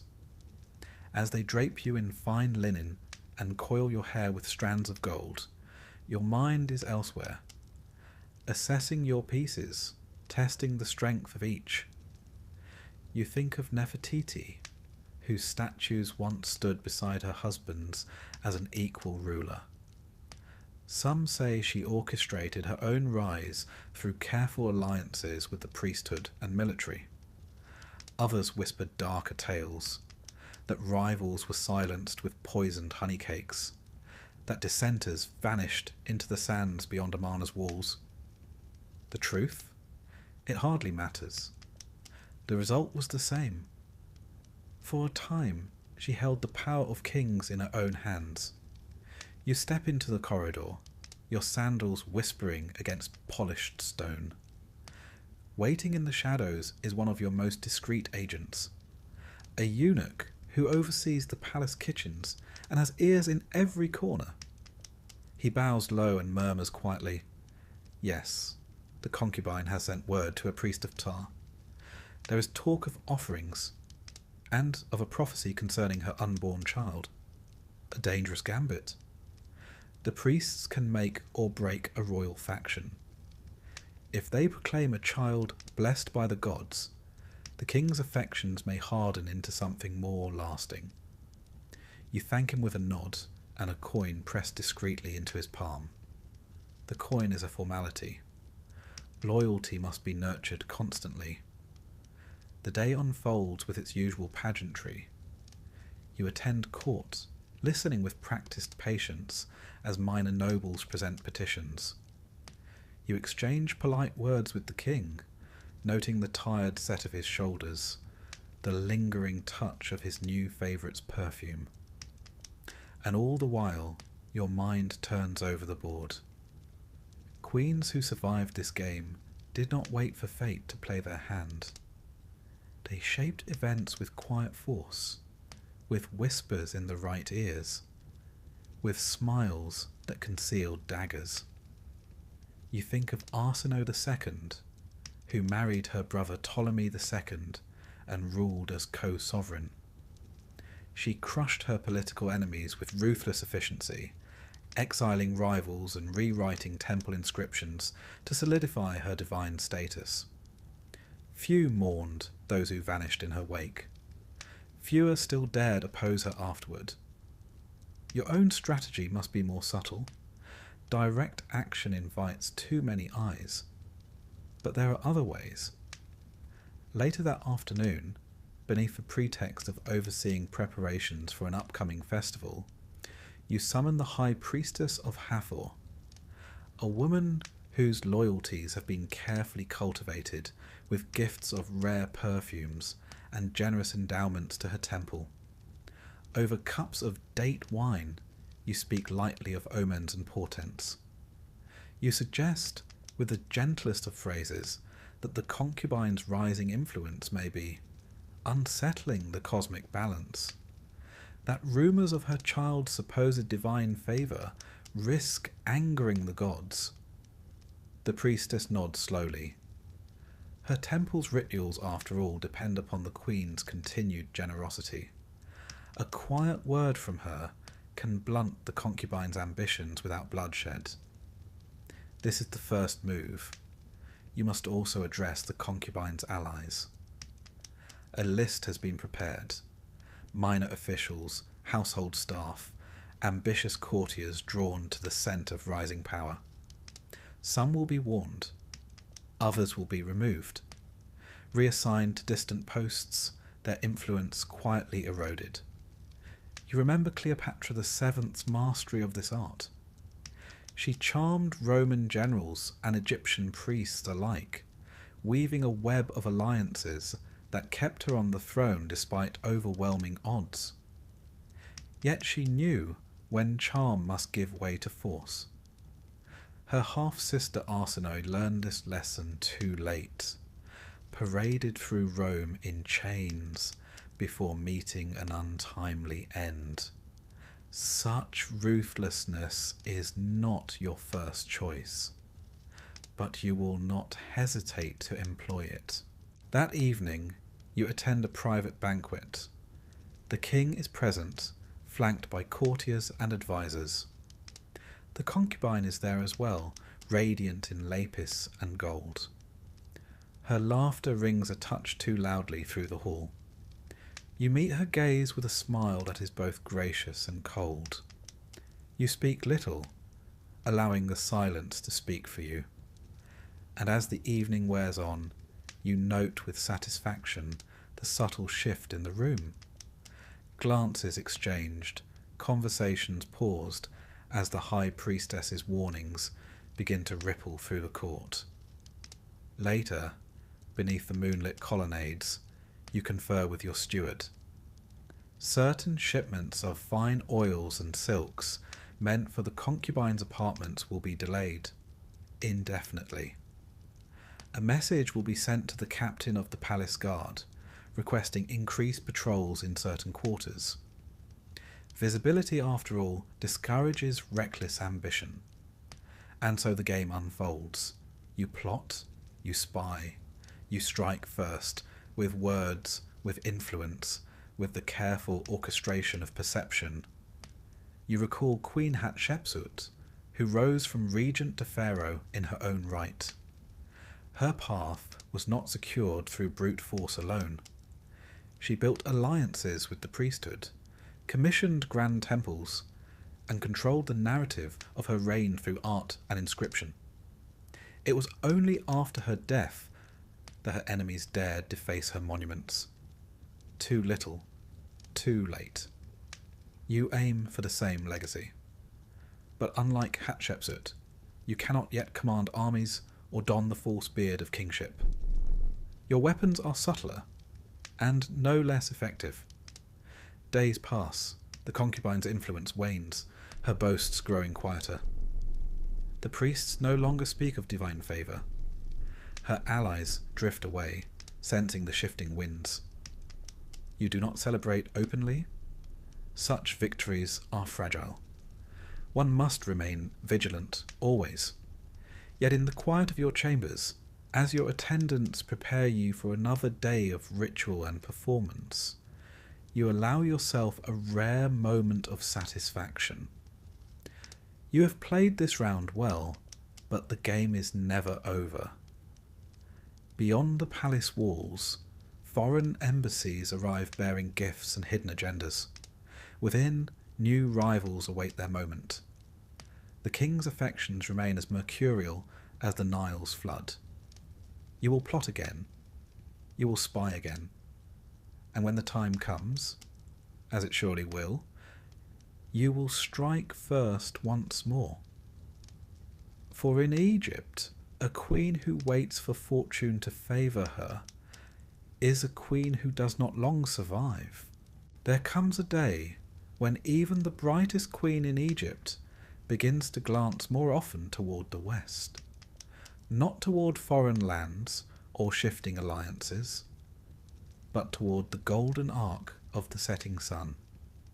For all the crowns and garlands, for all the priests' honeyed words about divinity and eternal favour, one truth remains unyielding. You are mortal. And in Egypt, where death is not an end, but a beginning fraught with peril, a wise queen prepares well for her final journey, or risks being erased in both life and afterlife. You are older now, The courtiers still bow low. The priests still chant your titles with reverence. But beneath the oil lamps and gilded beams of the palace, you see it in their eyes, a quiet measuring. Your hair, once black as coal, is now touched with silver, though the finest perfumers can soften its gleam. Your face is still fair beneath its careful layers of ochre and scented oils. But you know time's hand better than they do. You have survived long beyond many rivals. The concubine who once schemed to raise her son above yours now lies forgotten beneath a modest tomb. The vizier who dared plot against you has long since been sent on an extended pilgrimage from which he will not return. You have played the game with skill and iron patience, but even the sharpest blade dulls. Even the most careful player must at last prepare to leave the board. And so you begin. It is not a morbid task. In Egypt, preparation for the afterlife is a queen's sacred duty, as crucial as any offering to the gods. The Book of the Dead speaks plainly. The unprepared soul faces oblivion, or worse. You begin with your tomb. It is already underway, of course. No queen of standing would dare leave such matters until too late. For years now, artisans from Deir el Medina, the finest painters and masons in the land, have toiled to create your eternal house. Its chambers spiral deep into the limestone cliff of the West Bank, beneath the Valley of the Queens. There, beneath layers of earth and stone, your body will rest, awaiting the long journey through the Duat, the realm of the dead. You visit the site now more often. Clad in plain linen robes, your face veiled, you descend into the half-lit corridors while your retinue waits above. The air smells of fresh-cut stone and beeswax. The walls bloom with new pigment. Fields of reeds, boats of the sun god Ra, the winged goddess Ma'at stretching her arms in welcome. Your artisans bow low, their eyes bright with reverence, and perhaps some fear. A queen's gaze lingers long on their work, and one poorly rendered glyph might invite ruin. You study the scenes carefully. They must not only please the living court, but persuade the gods themselves. You think of Hatshepsut's mortuary temple at Deir el-Bahari, its grand colonnades proclaiming her divine birth and rightful rule. Such a monument is a weapon against forgetting, for even in death your rivals will not rest. They will seek to tarnish your name, to strike it from stone and memory. And so you plan each inscription with precision.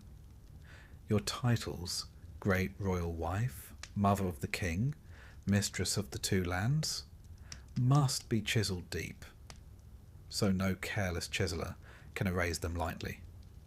Your image must appear not only on the main walls, but in hidden panels, known only to your most trusted priests. Should the outer paintings be defaced, these secret images will preserve your claim to eternity. You select the item that will accompany you, not merely gold and jewels, though there will be plenty of those, if only to deter tomb robbers by their sheer weight, but more personal treasures. A beloved necklace gifted by your mother, a set of carved alabaster jars, their lids shaped like protective goddesses, a simple wooden board for playing senet, the game of passing through the afterlife. You consider, too, the more potent artifacts. A dagger of meteoric iron, its blade dark as the night sky. Amulets inscribed with ancient words of power. Scrolls bearing the most secret chapters of the Book of the Dead. Words known only to a handful of living priests. Every object is a tool. Every spell a shield. For the journey beyond is no peaceful sleep, but a gauntlet of trials. You have seen what happens to those who do not prepare. In a forgotten chamber beneath Karnak, you once glimpsed the shattered coffin of a queen whose name no one speaks. Her sarcophagus had been cracked by rivals, her face and cartouches scraped away. Without her name, she wanders the afterlife nameless, a shadow among shadows. Worse still are those whose tombs are desecrated by enemies. The valley is full of such stories. Tombs opened in secret, their treasures looted, their occupants left adrift in the eternal void. Queens who once ruled in splendour now lie in fragmentary remains. Bones scattered by jackals, their spirits lost. Even the great Nefertari's tomb, most splendid of all, suffered damage through the ages. Yet her beauty endures upon its walls, a testament to the care she took in her preparations. You will take such care. Beyond the tomb, you plan your mortuary cult, the priests who will tend your spirit and perform the offerings that sustain it. The king's favour ensures the best among them will serve you, but you secure their loyalty with gifts of land and silver, binding their interests to your eternal well-being. You commission stelae to be placed in the temples of Isis and Hathor, reminding future generations of your piety. If the royal court forgets you, the common people must not. The voice of a single farmer praying for your name may tip the scales when your heart is weighed in the hall of Ma'at. And your heart, it will be protected. Among your burial treasures, you order the finest heart scarab to be crafted, its spell clear and forceful. Do not stand against me at the weighing of the heart. You will not leave such matters to chance. As the years pass, you witness the truth of Egypt's oldest wisdom, that the living wage war upon the dead. You hear of rival queens' tombs ransacked, of priests bribed to neglect their cults, of names erased from the king lists. You take steps to guard against this. Trusted scribes prepared duplicate copies of your inscriptions to be hidden in remote sanctuaries. Loyal family members are instructed on the secret locations of your personal cache. Should the official tomb fall to time or treachery, your essence will endure.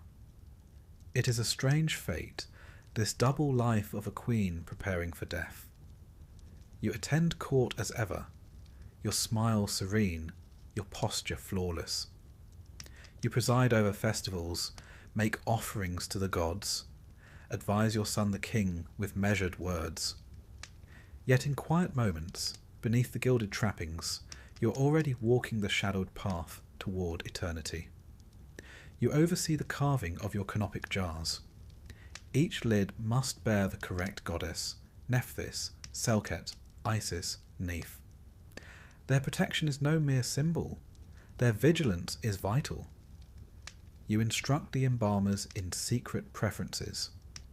The oils to be used, the linen to be woven with spells, the placement of the Shabti figures, tiny servants who will labour for you in the fields of the afterlife.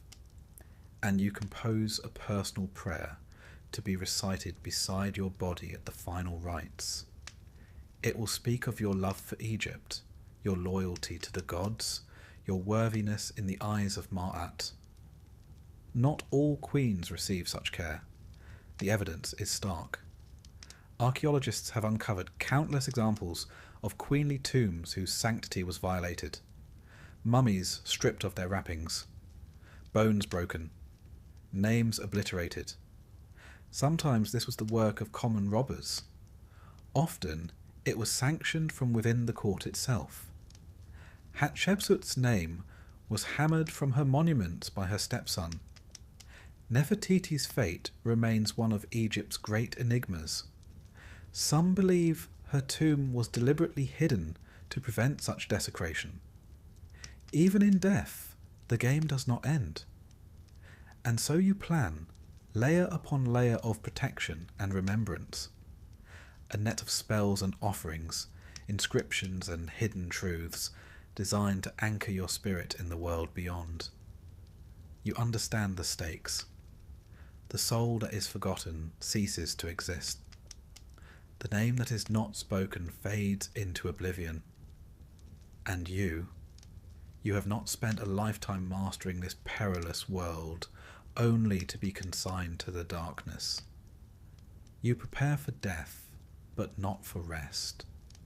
For in Egypt, the afterlife is a realm of struggle no less fierce than the court you leave behind. You will face it with the same will that carried you through the palace intrigues and shifting alliances of the living world. You will not be forgotten. You will not be erased. And as you gaze one last time upon the setting sun, you whisper a final vow beneath your breath. I will endure. There comes a moment, no matter how strong your spirit, no matter how carefully laid your plans, when your breath falters for the final time.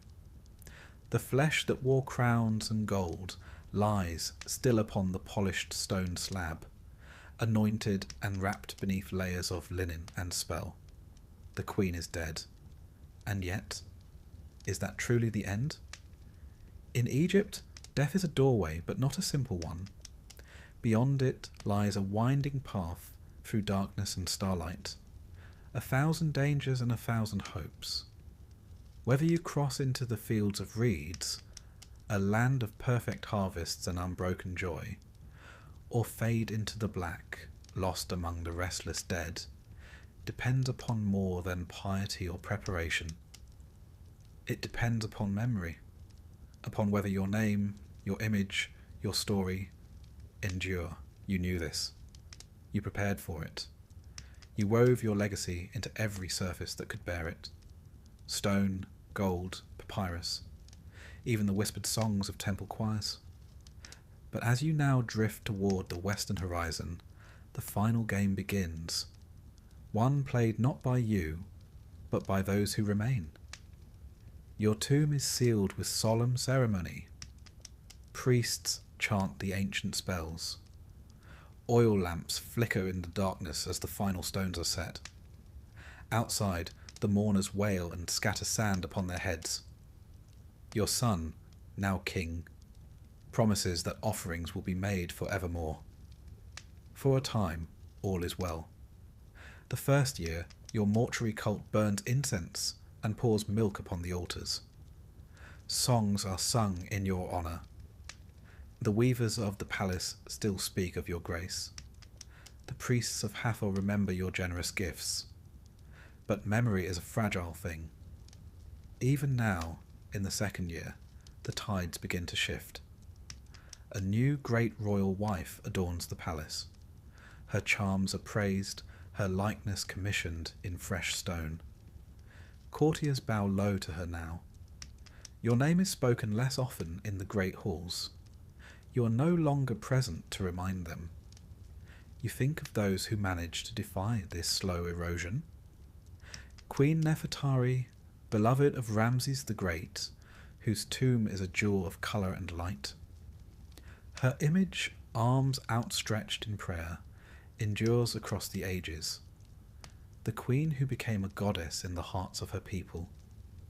Or Hatshepsut, whose mortuary temple still rises against the cliffs, defying the attempts of her successor to erase her legacy.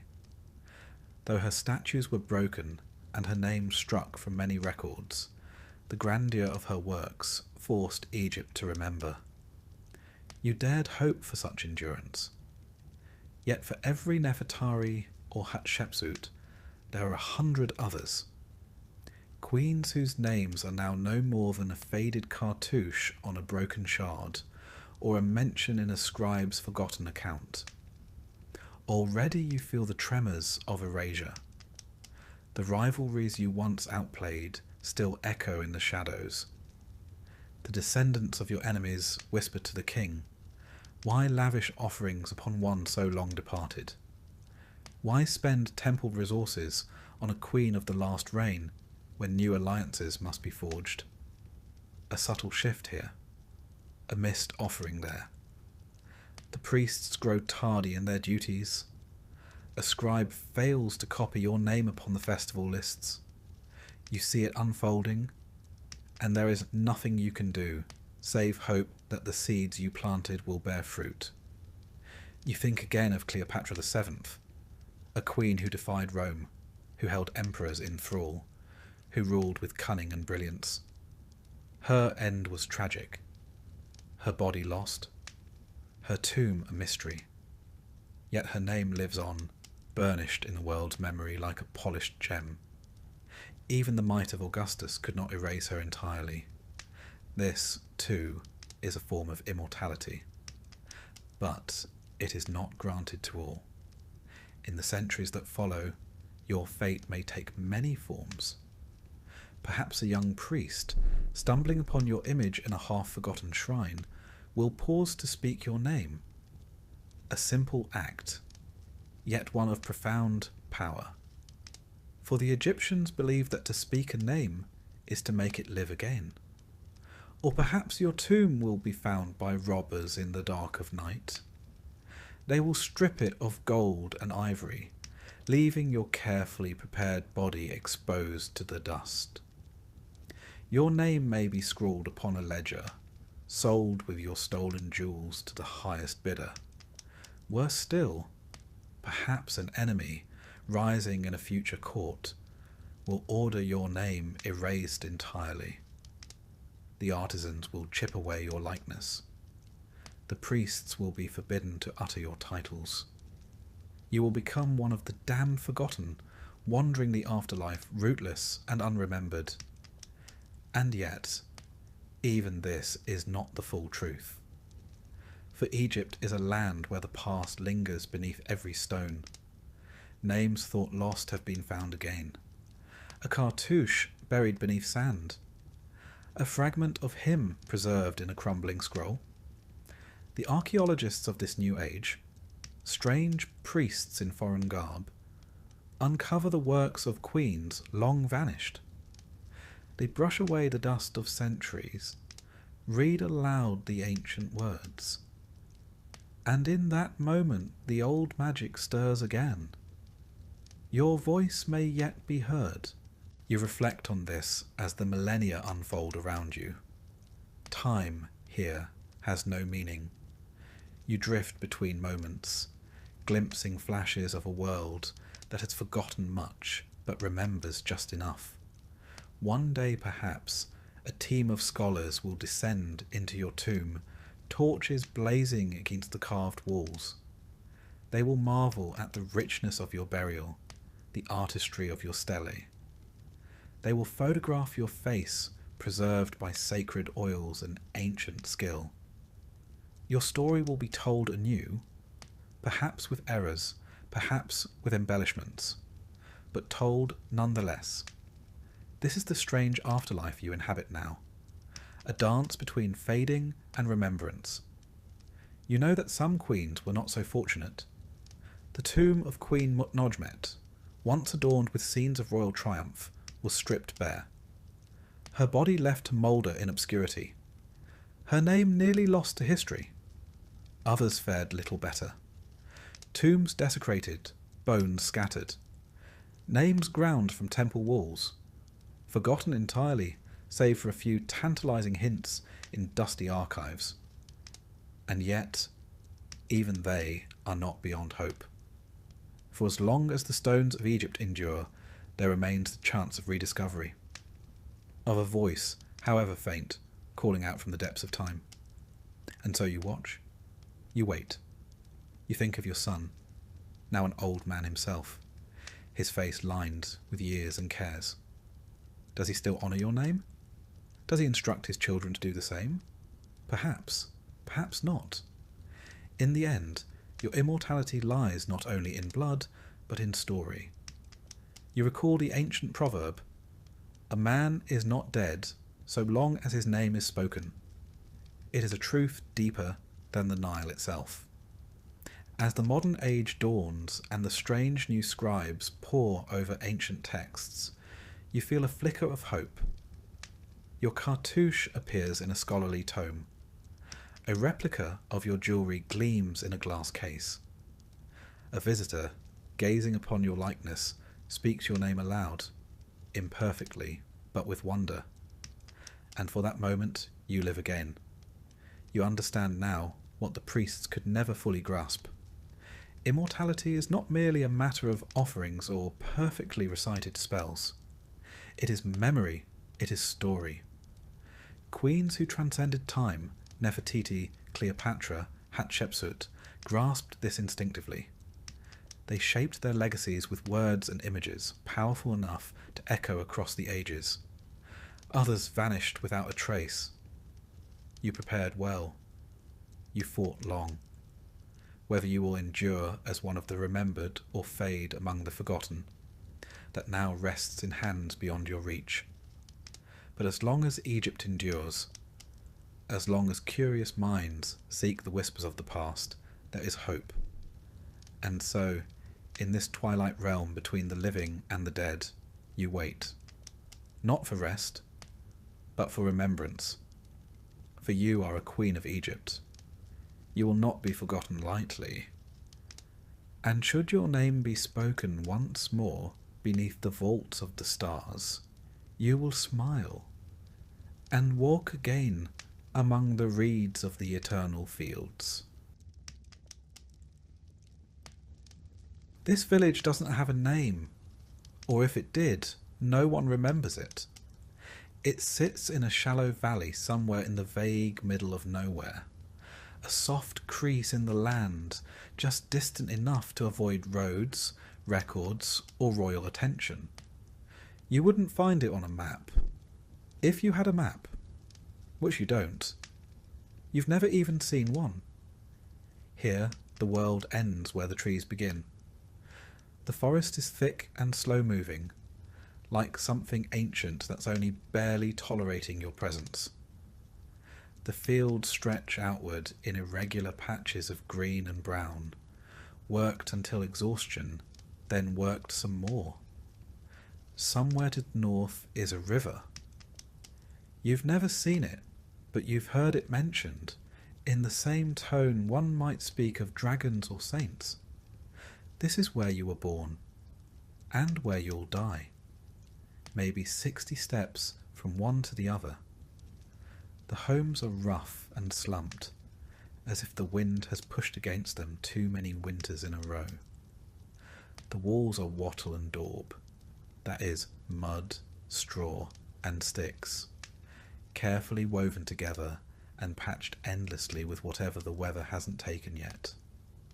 Roofs are thatched, and they sag under their own weight, always leaking in places you can't quite reach. The village smells like wet wool, smoke, and earth. A sour edge of livestock. A trace of damp rot. None of it surprises you anymore. It's the smell of living here. The road leading in is not really a road, just a muddy track where ox carts have worn a pair of grooves deep enough to collect rainwater and mosquitoes. No one important has travelled it in years, perhaps ever. Most days pass quietly. A distant bell marks the hours from a chapel in another village, if the wind carries the sound. Otherwise you measure time by the position of the sun, or the depth of the shadows across the field, or the ache that settles into your spine before noon. There are maybe a dozen families here, enough to fill a small gathering on feast days. Everyone knows everyone. Everyone knows everyone's problems, and everyone politely ignores them until it's necessary not to. The village elder, if you can call him that, is a man named Tom, who once spoke to a monk, and now repeats that conversation as proof of his wisdom. No one questions it. Tom's hut hasn't collapsed. His goat seems healthy. That's as close to leadership as anyone requires. Nothing here is precise. There are no written records, no deeds, no land surveys. Boundaries are understood in terms of past the old elm, or where the ground gets soft. If there's a dispute, it's handled with a shrug, a short argument, and sometimes a loaf of bread passed back and forth until no one wants to keep fighting. There's no school, no tavern, no inn. If a stranger arrives, it's discussed for weeks. Where did they come from? What do they want? Are they cursed? Do they smell of salt? The arrival of someone new is both fascinating and mildly terrifying. And no one leaves. Not really. The idea of travel is less a plan than a rumour. You've heard of towns, of cities, of places where stone buildings stretch 2 or even 3 stories high. But those are stories. Like talking animals or women who turn into birds. You can't miss a world you've never seen. The forest is dense. The hills are long. The roads, if they exist, are known more for bandits and bad luck than any promise of arrival. What would you do, even if you reached one of those distant places? You don't speak any other dialect. You don't carry coin. You don't know the customs. You don't even know how old you are. So you stay. There's safety in the familiar, even if it's hard, even if it's dull, even if the roof leaks and the well runs low and the same stew has been bubbling in the pot for 3 days. There's comfort in routine, in knowing where the firewood is, in knowing who to ask when your fence collapses, in knowing which patch of sky tells you when to bring in the sheep. You wake with the light. You sleep when it fades. You work in between. It isn't much, but it's life. And somehow, in the quiet rhythm of it all, there's a kind of peace. A kind that doesn't ask questions, that doesn't need to understand anything beyond what's visible from the top of the nearest hill. You might hear, once in a while, about a war, or a king dying, or a comet in the sky that scared a village 5 days' walk from here. But the news never seems to reach you directly. Just stories passed through too many mouths to carry weight. They lose their urgency somewhere between the merchant and the shepherd's cousin. Even time feels different here. Seasons don't shift cleanly. They bleed into each other. A damp spring becomes a wet summer. A hard frost turns into the kind of winter that chews through your boots. You don't count years. You count harvests, dry ones, wet ones. The bad one when the rye grew black with rot. The good one where the barley came in thick and heavy, and even old Marjorie smiled for a week. His steward does. He collects grain, asks questions, writes things down. You answer carefully, never with too much detail. He doesn't seem to like detail. You've never met the king. You're not entirely sure what he does, but you know his name, and you say it when you pray, just in case it matters. Because here, on the edge of the map, most things don't change, and when they do, it's usually for the worse. Still the hearth glows. The roof mostly holds. The pottage is warm. And tomorrow the same sun will rise over the same hills. And for now, that's enough. In your lifetime, you'll walk hundreds of miles, but almost all of them will be in circles. Most people in the medieval countryside never travelled more than a few miles from where they were born. Not because they lacked curiosity, or energy, or boots, though boots were often a luxury, but because the world beyond the next hill didn't really belong to them, and the idea of going to find it, that felt as far-fetched as flying. You grew up learning the names of every patch of land between your home and the edge of the field. You knew the shape of every tree stump on the path to the well. You could tell who had walked the road by the depth of their footprints in the mud. Everything beyond that started to feel theoretical. The next village over might only be 5 miles away, but it may as well have been a foreign country. You'd heard stories about it. Who married who stole a goat, who said the priest snored during Mass. But you hadn't seen it, and you likely wouldn't, because travel was dangerous. Not in the fun, thrilling way.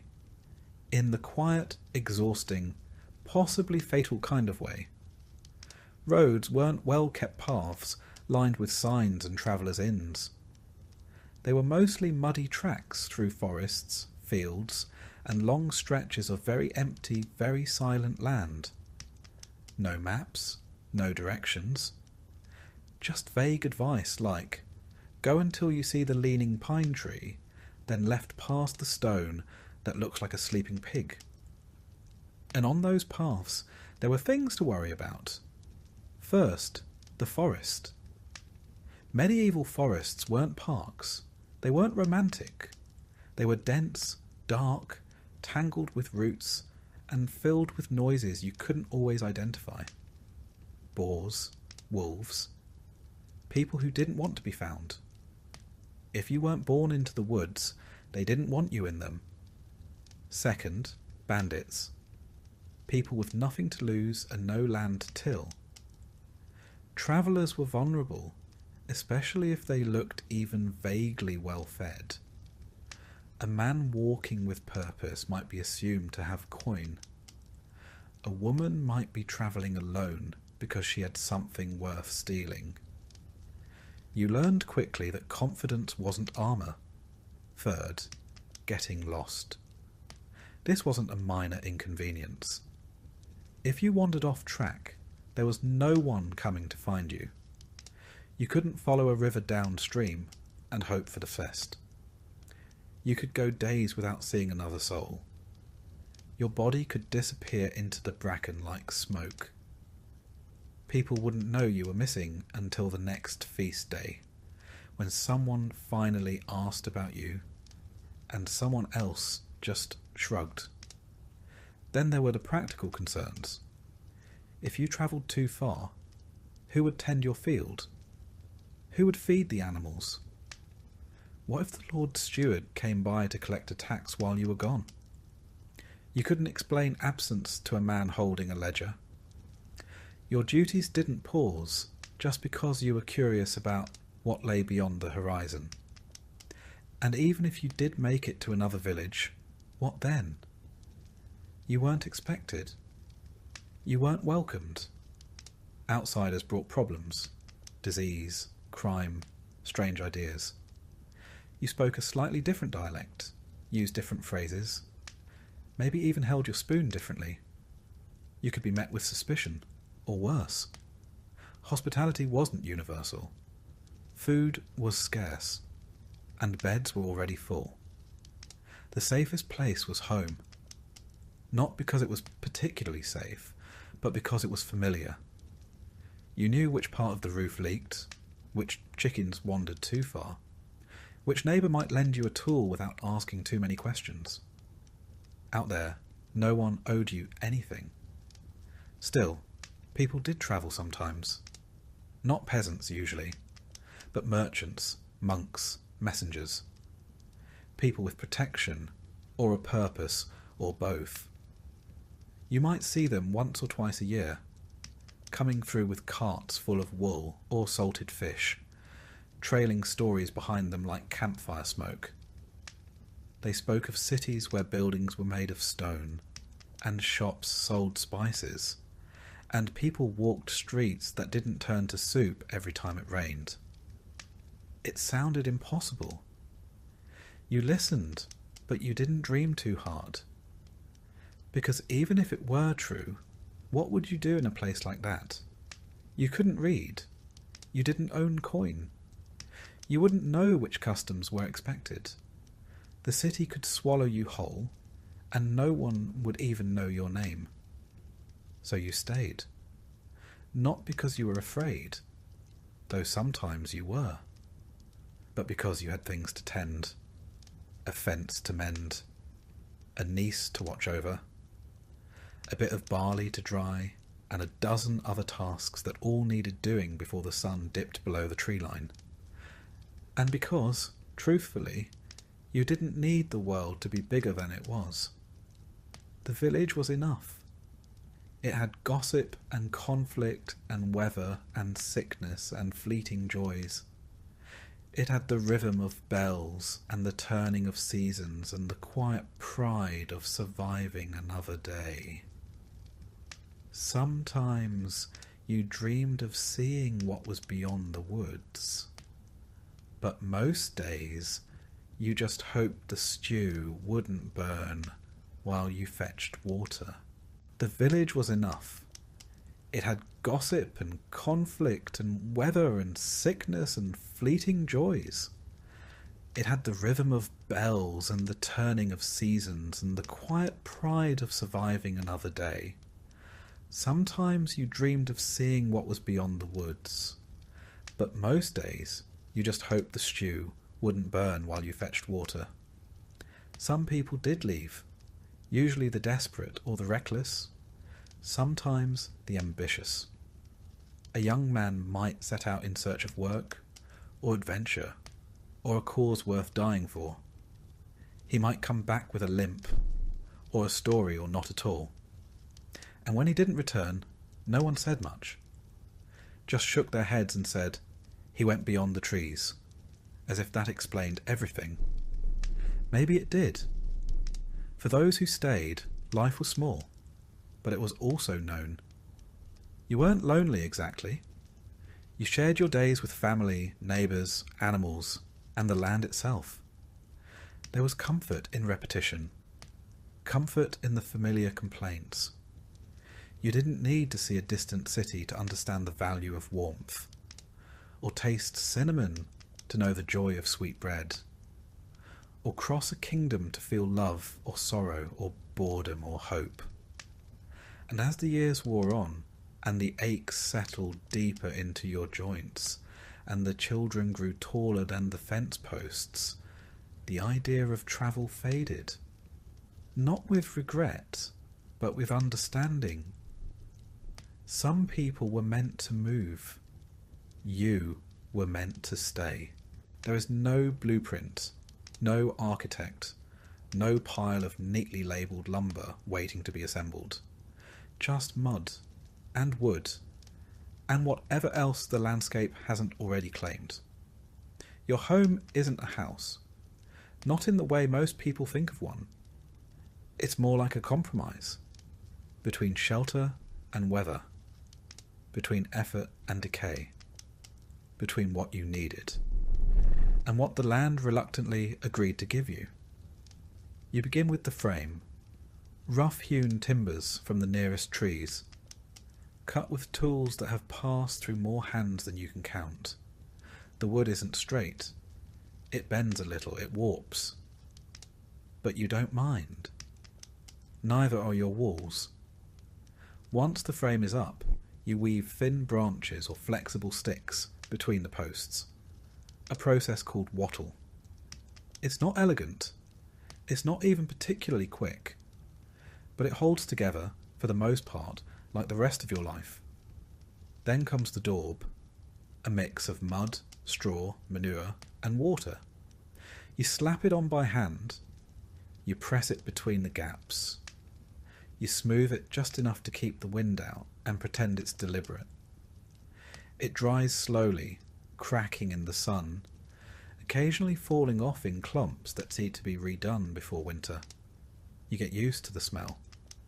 Eventually, you stop noticing it. The roof is thatch, layers of dried straw packed tightly together and tied to the beams.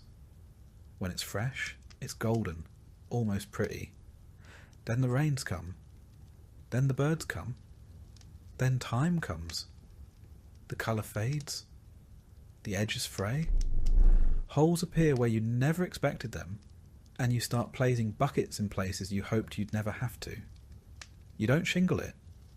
You don't waterproof it. You just keep patching it until the whole thing threatens to become more patched than roof. At some point, you wonder if it might be easier to live under a cart. The floor is dirt. You tell yourself it's packed firm. And it is, sort of. Years of walking, sweeping, spilling and stomping have turned it into something almost solid. But when it rains, it softens again. When it freezes, it cracks. When the goats come in for the night, it's anyone's guess what's actually underfoot. You might spread rushes or straw to cover it. It helps, a little.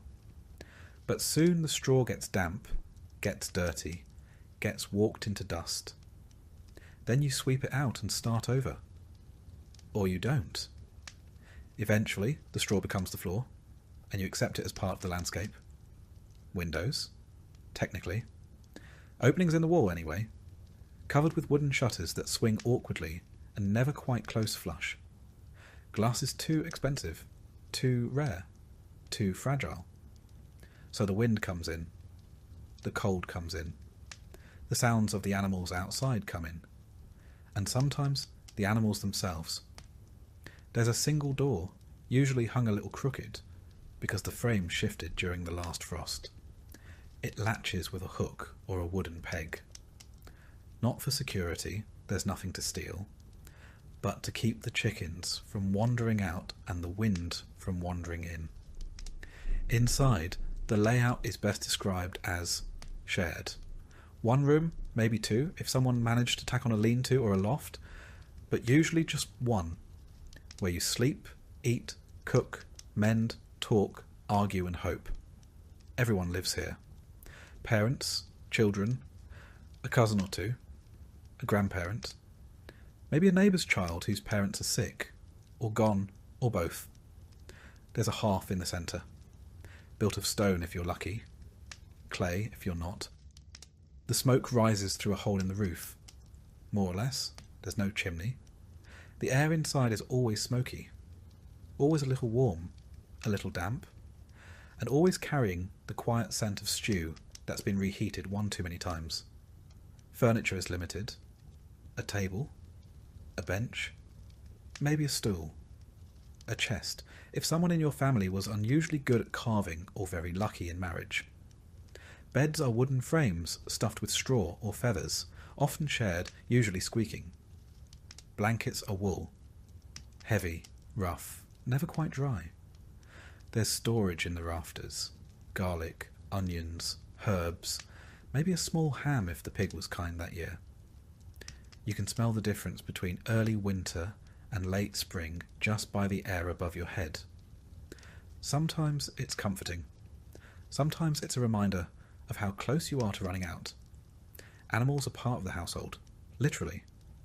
The cow might sleep in the same room, off in the corner. Chickens too. A goat. It isn't ideal. It isn't sanitary. But it's warm. You learn to tune out the clucks and the shuffles and the occasional startled bleat in the middle of the night.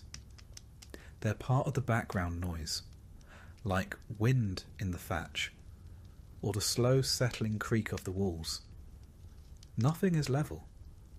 The floor dips, the roof slants. The walls bulge slightly like the whole place is breathing in and out with the seasons. You fix what you can.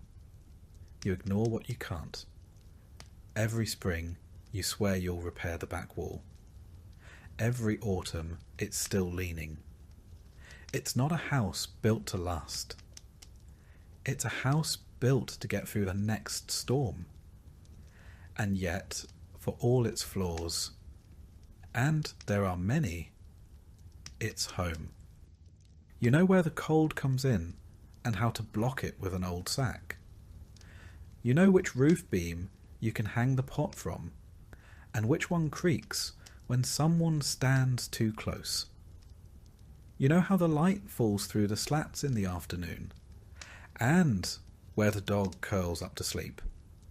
When strangers pass through, they see poverty. You see effort, reuse, resourcefulness. A roof that hasn't yet collapsed is a victory. A fire that still burns at dawn is a blessing. A dry corner is worth more than gold.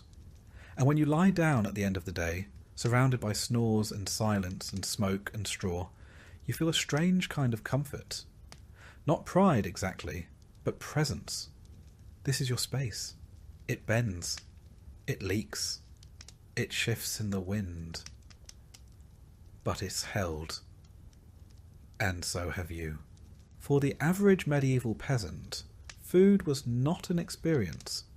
It wasn't colourful or diverse, or even all that warm.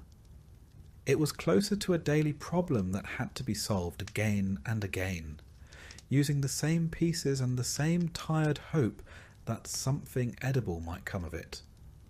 Your kitchen, if you could call it that, was a corner of your single-room home near the hearth. There was no pantry, no shelves lined with ingredients, no carefully hung herbs in a sunny window. There was just a pot, a fire, and a short list of things you hoped hadn't spoiled. At the centre of nearly every meal was pottage, a kind of eternal stew that lived in the pot and never fully stopped cooking. It was never entirely new and never entirely gone. You added to it during the day. You skimmed it at night. You kept it warm through the seasons and prayed nothing strange grew in it when your back was turned. The ingredients depended on what you had, which usually wasn't much. On a good day, pottage might include cabbage, leeks, barley, and a few legumes. Maybe garlic or onions if the harvest had been kind. If it was winter, you used dried beans or peas. If you were especially lucky, a scrap of salted pork might get tossed in. More often, it was just the bone. Even that was valuable. You could boil a single bone for days, hoping it would remember what meat tasted like. The flavour profile was consistent, earthy, grey, more temperature than taste. You didn't eat pottage for the joy of it. You ate it because it was what you had. A warm meal at the end of the day was more than comfort. It was a small victory. The pot itself never really got clean. It was wiped down, sometimes scraped, but rarely scrubbed. The next batch always absorbed the ghosts of the last one. There was no spice to cover it, no vinegar to brighten it. Just a slow, dependable dullness. A taste like boiled history. Bread was the other major player, not soft or golden or inviting, but hard, dense and dark. It was usually made from rye, barley or oats. Wheat, the soft white kind, was for the upper classes. Peasants could barely afford to see it, let alone bake with it. The loaves were small and heavy. They didn't rise much. They crumbled quickly. If you left them out for a day, they could probably double as a weapon, but they filled the stomach and gave you something to soak in your stew. Sometimes the bread was made from questionable flours, chaff, ground up peas, or whatever was left at the bottom of the miller's barrel. In hard times, people used bark, not metaphorically. They literally ground up the inner layer of tree bark and mixed it with what little flour they had. The result was famine bread, bitter, dense, and barely digestible. It kept you alive, technically. On days when even flour was scarce, people used trenchers, slices of old bread used as plates. These soaked up stew and were either eaten at the end of the meal or thrown to the animals. Sometimes they were passed down the table to someone of lower status. Bread hierarchy at its finest. Protein was rare, very rare. Chickens laid eggs. Cows gave milk. You didn't eat your livestock unless you had no other choice. When you did, you used every part: meat, fat, organs, bones. The blood was used for puddings. The fat was rendered. The head might become soup. Nothing was wasted. Pork was the most common meat when it was available. Pigs were efficient, and their salted fat flavoured many dishes, often turning something barely edible into something vaguely pleasant. But pigs were slaughtered only when necessary. A whole pig meant weeks of planning, salting, hanging, boiling and storing. Fishing was an option if you lived near water, but even that came with restrictions. Many rivers and lakes were controlled by lords, and a fishing without permission could earn you a fine or worse. When you did fish, it was for eels, small river fish, or anything that wouldn't immediately rot. Salted herring, if you could get it, was a prize. The church dictated a fair bit of your diet too. On Fridays and during Lent, meat was forbidden, so you pivoted to fish or went without. In more creative times, beaver tails were classified as fish, a theological workaround that few questioned because it meant having something to eat. Milk was common, but also fragile. You had to use it quickly or turn it into cheese or butter. Butter was a luxury in some homes, used sparingly. Cheese was harder, tangier, and often quite dry. If you had a few good rounds stored away, it meant the cow had been generous that year. Dairy, though useful, didn't always agree with people, and refrigeration didn't exist. Sour milk was used anyway. Butter went rancid, cheese moulded. You just cut around the worst bits and hoped your stomach was stronger than the bacteria. Drinks were simple. Water was unreliable, often unsafe to drink, depending on the season and what upstream neighbour had been careless. So, ale was the default. Weak ale, known as small beer, was brewed in homes and drunk by everyone, including children.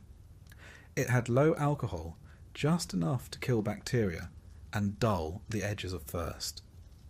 If you had access to apples or pears, you might make cider. Wine was for the clergy and nobility. Mead was rare. Milk was for the young and the sick.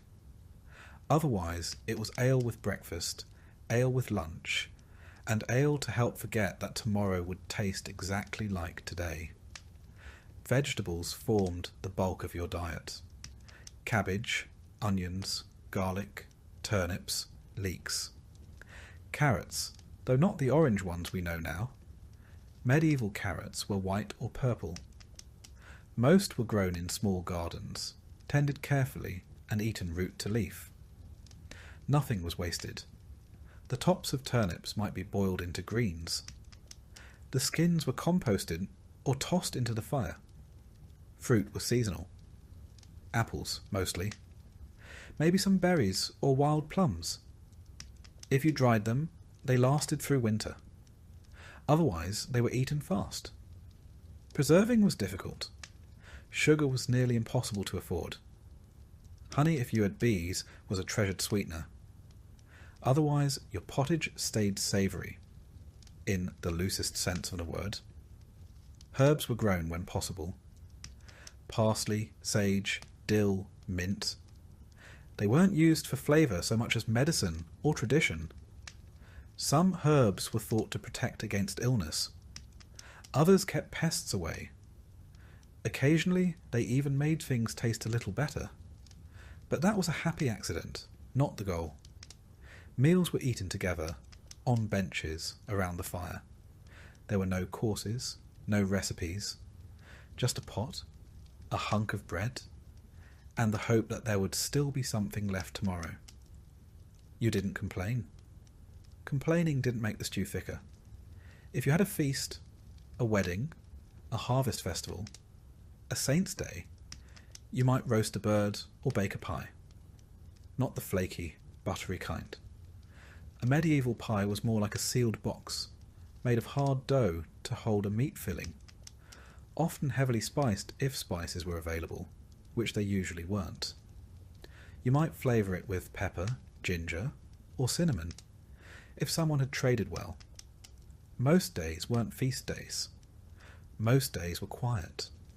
You scraped your bowl, you soaked your bread, you drank your ale, and you leaned back, full enough to get through the evening, if not exactly satisfied. There was comfort in repetition, in knowing what the pot would taste like, in knowing how much bread was left, in watching the same hands prepare the same meal by the same fire, as the wind whispered through the cracks in the wall, and the animals shifted in their sleep. The stew boiled, the bread cooled, and you once again had enough. If you were a medieval peasant, you didn't own much. You might have a patch of land, a few tools, a couple of animals, a crooked house you built with your own hands, but none of it, technically, was yours. It all belonged to the Lord, not a king, not someone mythical or distant, just your local landholder, the one who lived up the hill in a slightly less crooked house, with slightly better food, and a roof that probably didn't leak. He owned the land, which meant he owned everything on it, including, in a sense, you. You were what was called a villain. That's not an insult. It's a category. You worked the land, but you didn't own it. You were bound to it. You couldn't leave without permission. You couldn't pass it on freely. You owed labour, goods, and deference. You weren't a slave, but you weren't exactly free either. Your relationship with the Lord wasn't built on conversation. It was built on obligation. You didn't talk to him. You talked to the steward, the man who managed his lands, and more importantly, kept track of what everyone owed, and you owed a lot. Let's start with labour. A few days a week, sometimes more during harvest, you were expected to work the Lord's fields instead of your own. This was called corvée labour. You got nothing for it, no payment, no thanks. Just the knowledge that, somewhere in the manor house, someone ate because of what you did. You also owed taxes, and they came in many shapes. A portion of your grain, a share of your wool, a chicken here, some eggs there. If you brewed ale, you owed ale. If you had a pig, you owed bacon. If you managed to catch fish, guess who owned the river? The taxes didn't end with food. If you used the mill, you paid a fee, even though the mill was the only way to grind your grain, even though the Lord owned the mill and set the price. You might be tempted to grind it by hand, but doing so was often illegal, punishable by fine or worse. Because the Lord didn't just want his share, he wanted control. Same with the oven. Many manors had a communal oven, one you paid to use.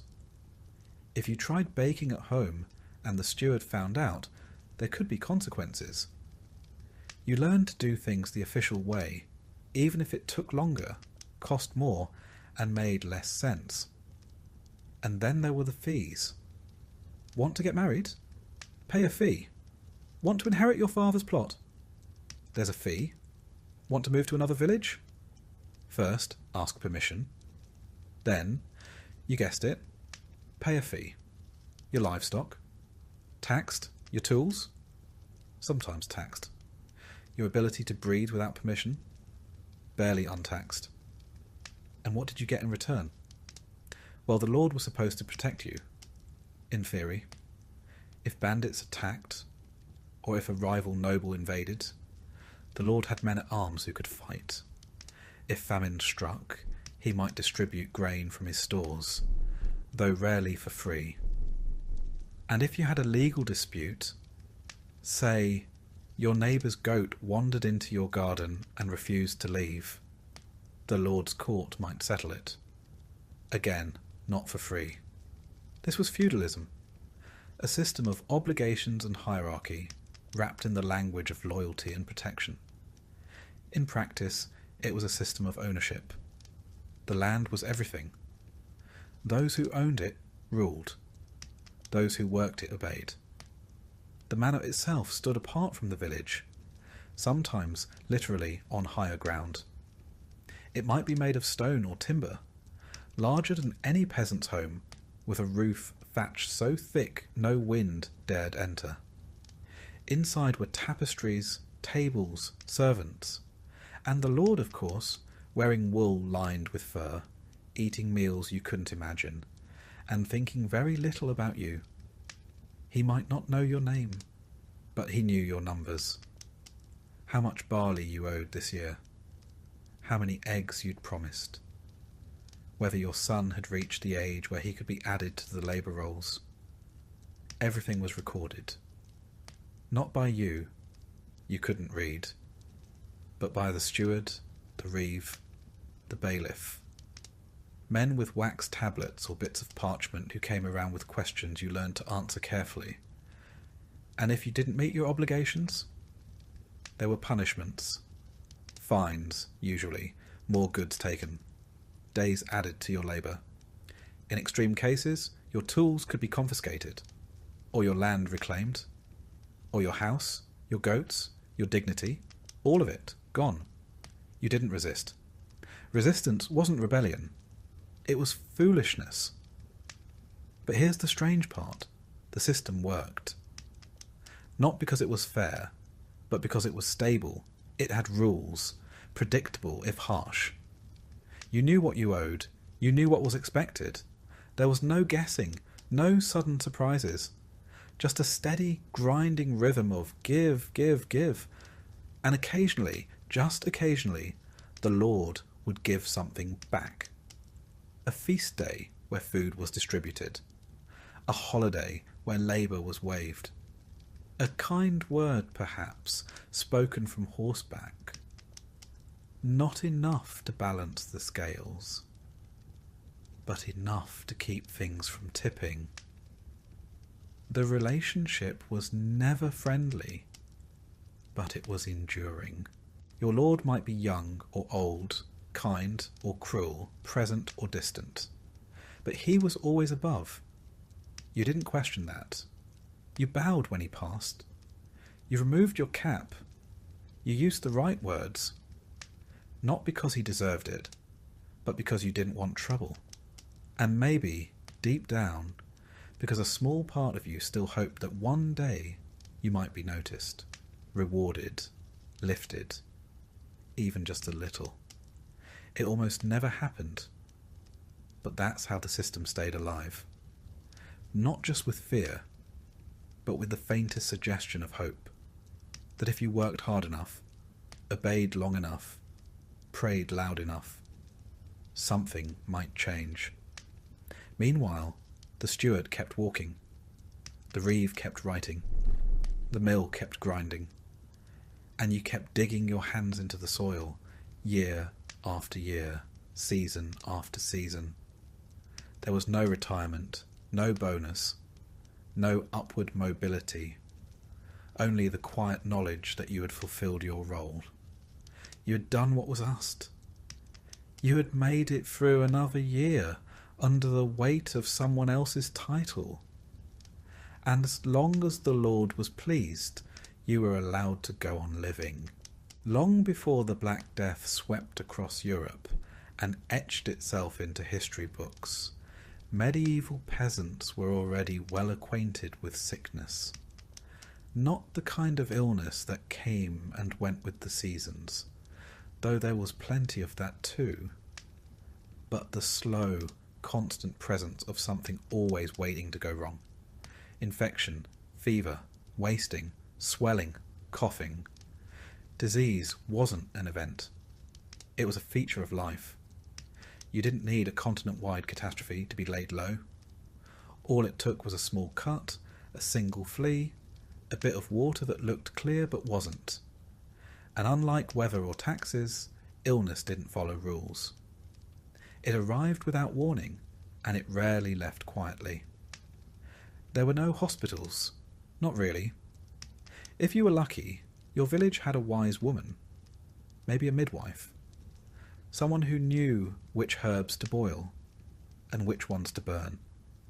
If you were extremely lucky, there might be a monk nearby, literate, well-meaning, and slightly more effective than random prayer. But for the most part, when you got sick, you stayed home. You lay in bed, you sweated through your shirt, and you hoped. Most people didn't understand what caused disease. The word germ hadn't been invented yet, Microscopes were centuries away. What you had were theories, old ones, confusing ones, and often wrong ones. Some believed in miasma, bad air that carried disease through smell. If a village reeked of rot, manure and smoke, it was assumed to be dangerous, which, in a way, was correct, but not for the reasons people thought.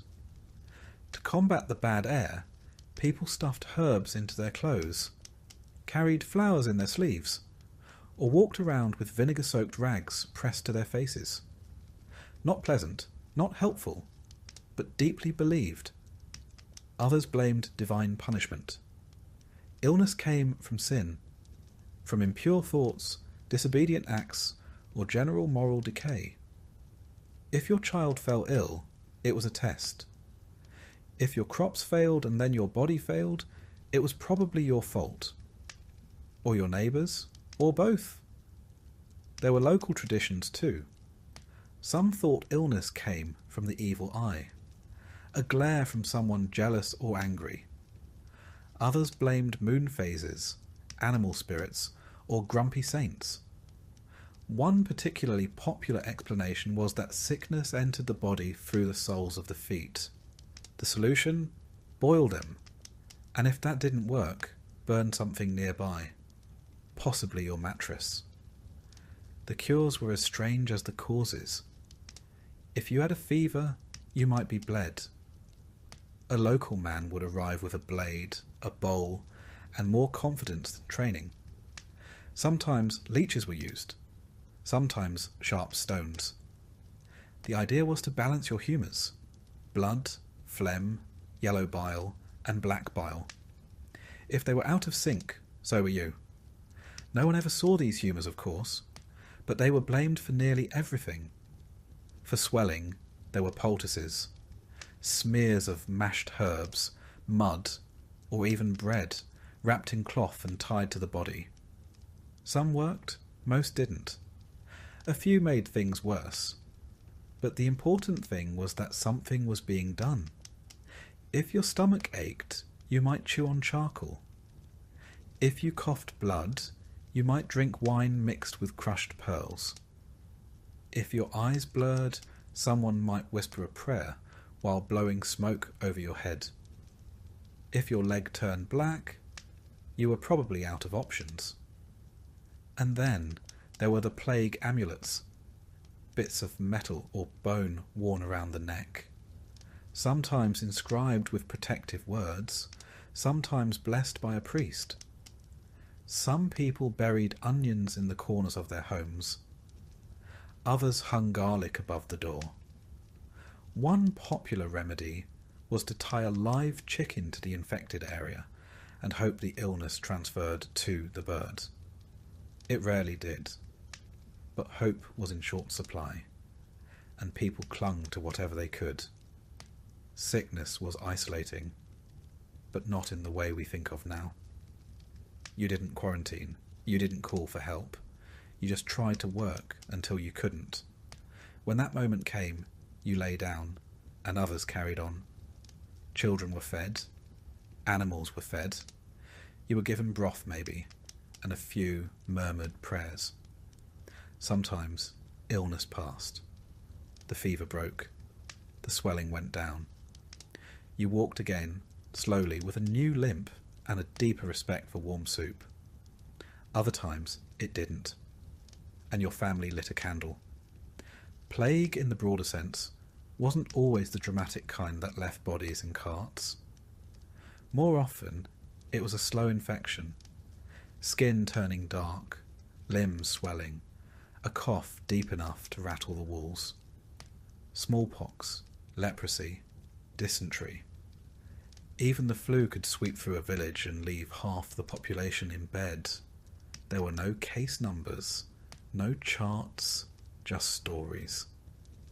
A traveller from another village said the cough had started there last week, or someone heard that 3 children had died near the river. You paid attention. You started boiling more water. You left herbs under the door. You kept your distance, even if no one said why. Death was not always feared, but it was recognised. People knew when it was near. They knew the signs. Breathing that slowed, skin that cooled, eyes that turned dull. There were prayers for the dying, soft ones, whispered by firelight. When the Black Death finally did arrive in the 14th century, it hit with a violence that dwarfed everything before it. But by then, the world was already familiar with sickness. The idea that you could be well in the morning and gone by night was not new. It was just happening more often.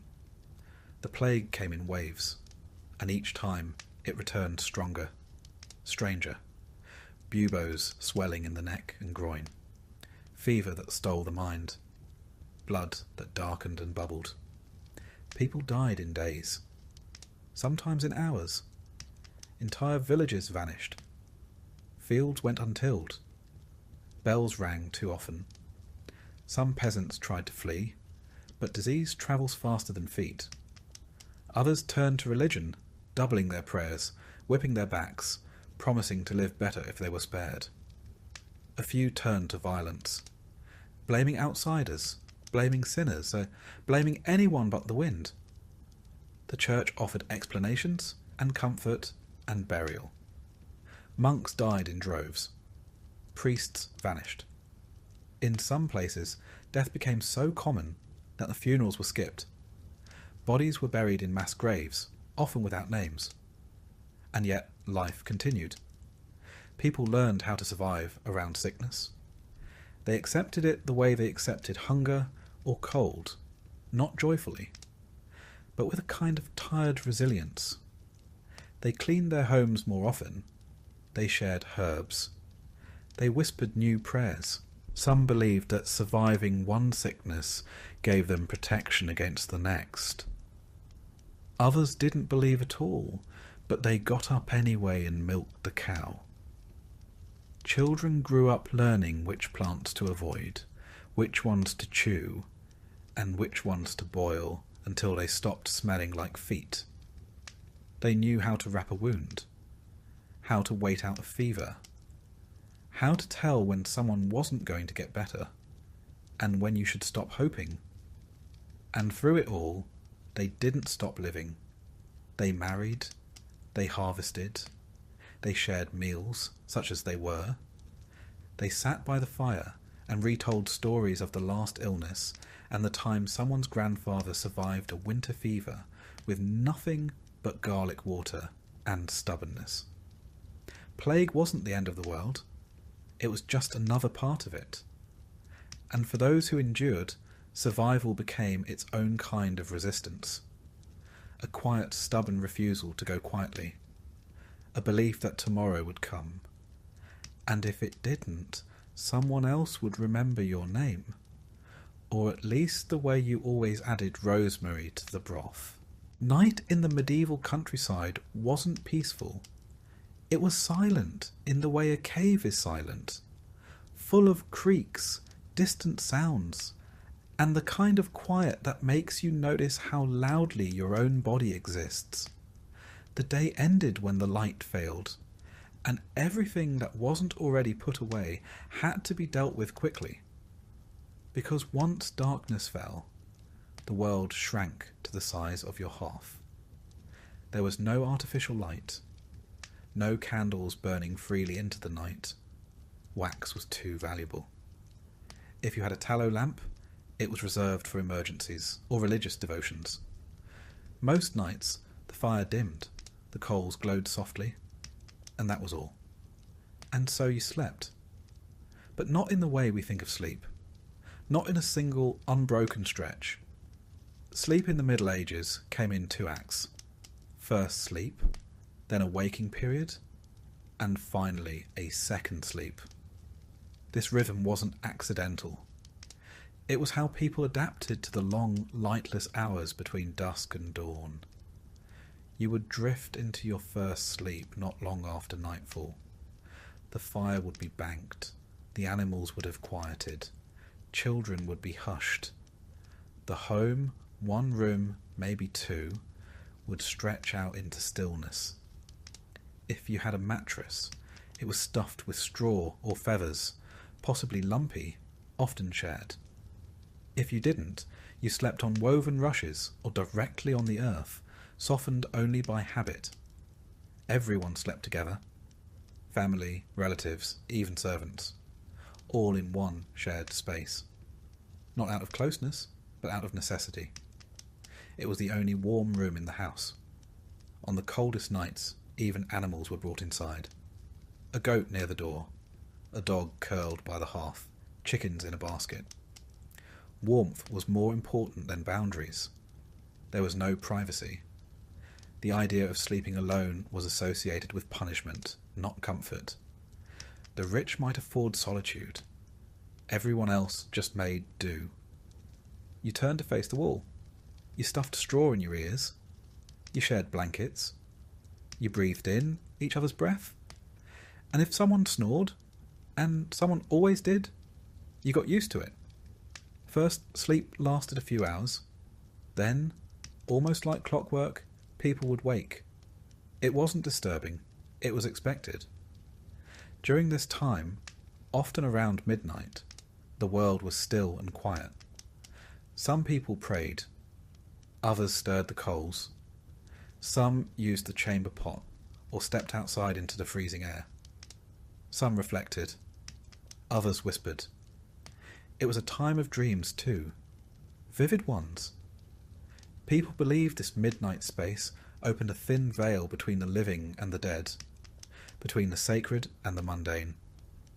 If you dreamed during this waking interval, you remembered it. And you talked about it the next morning. Not in passing, but as something that mattered. Eventually, the second sleep began. Deeper. Slower. This was the sleep that healed. Or tried to. It was when the aches faded slightly, when the day's blisters cooled. If you were lucky, it was uninterrupted. If you weren't, you simply lay still and waited for dawn to give you an excuse to rise. The home didn't go silent at night. Not entirely. The fire crackled. Wind whispered through the thatch. A baby might fuss. A cow might shuffle its hooves. Sometimes the night was broken by coughing. The wet, rattling kind that never seemed to end. And everyone noticed, but no one said anything. It was understood.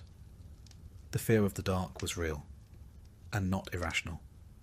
The night carried real dangers, both imagined and entirely physical. Wolves, for instance.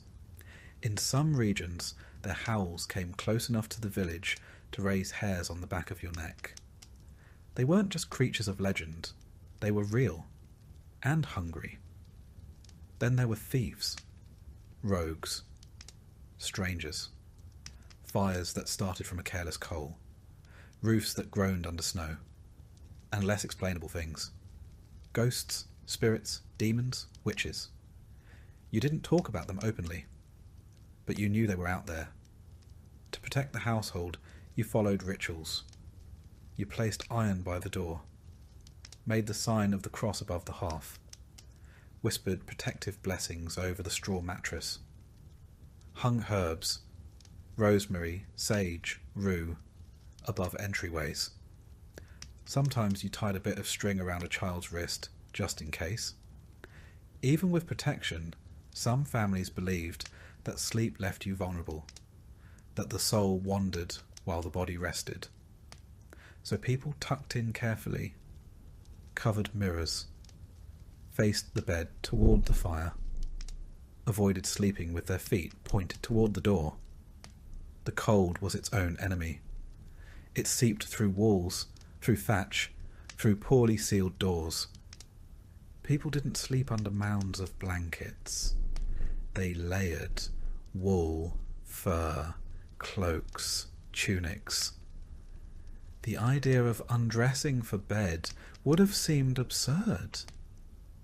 You slept in your clothes, sometimes in your boots. There was a comfort to sleeping next to others, but also discomfort. Someone always shifted. Someone always murmured. There were elbows, knees, the occasional surprise from the family dog. But this was normal. You didn't expect silence. You expected closeness. And in that closeness, you found a strange kind of security. You heard your father breathe, your child twitch, your grandmother mutter a prayer in her sleep. It wasn't peaceful, but it was human. It was shared. When you dreamed, your dreams mattered. A field of wheat might mean prosperity. A snake, illness.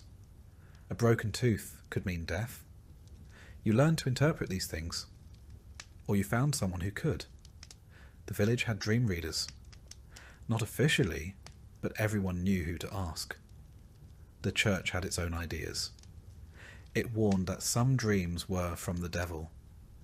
That sleep was a time when temptation could slip in. You were told to pray before bed, to avoid certain thoughts, to keep your soul ready in case the night was your last. Because it could be. People went to sleep and didn't wake up. Illness could take hold while you rested. A fever could rise. A cough could deepen. And by morning, someone might be gone. Quietly, as if stolen.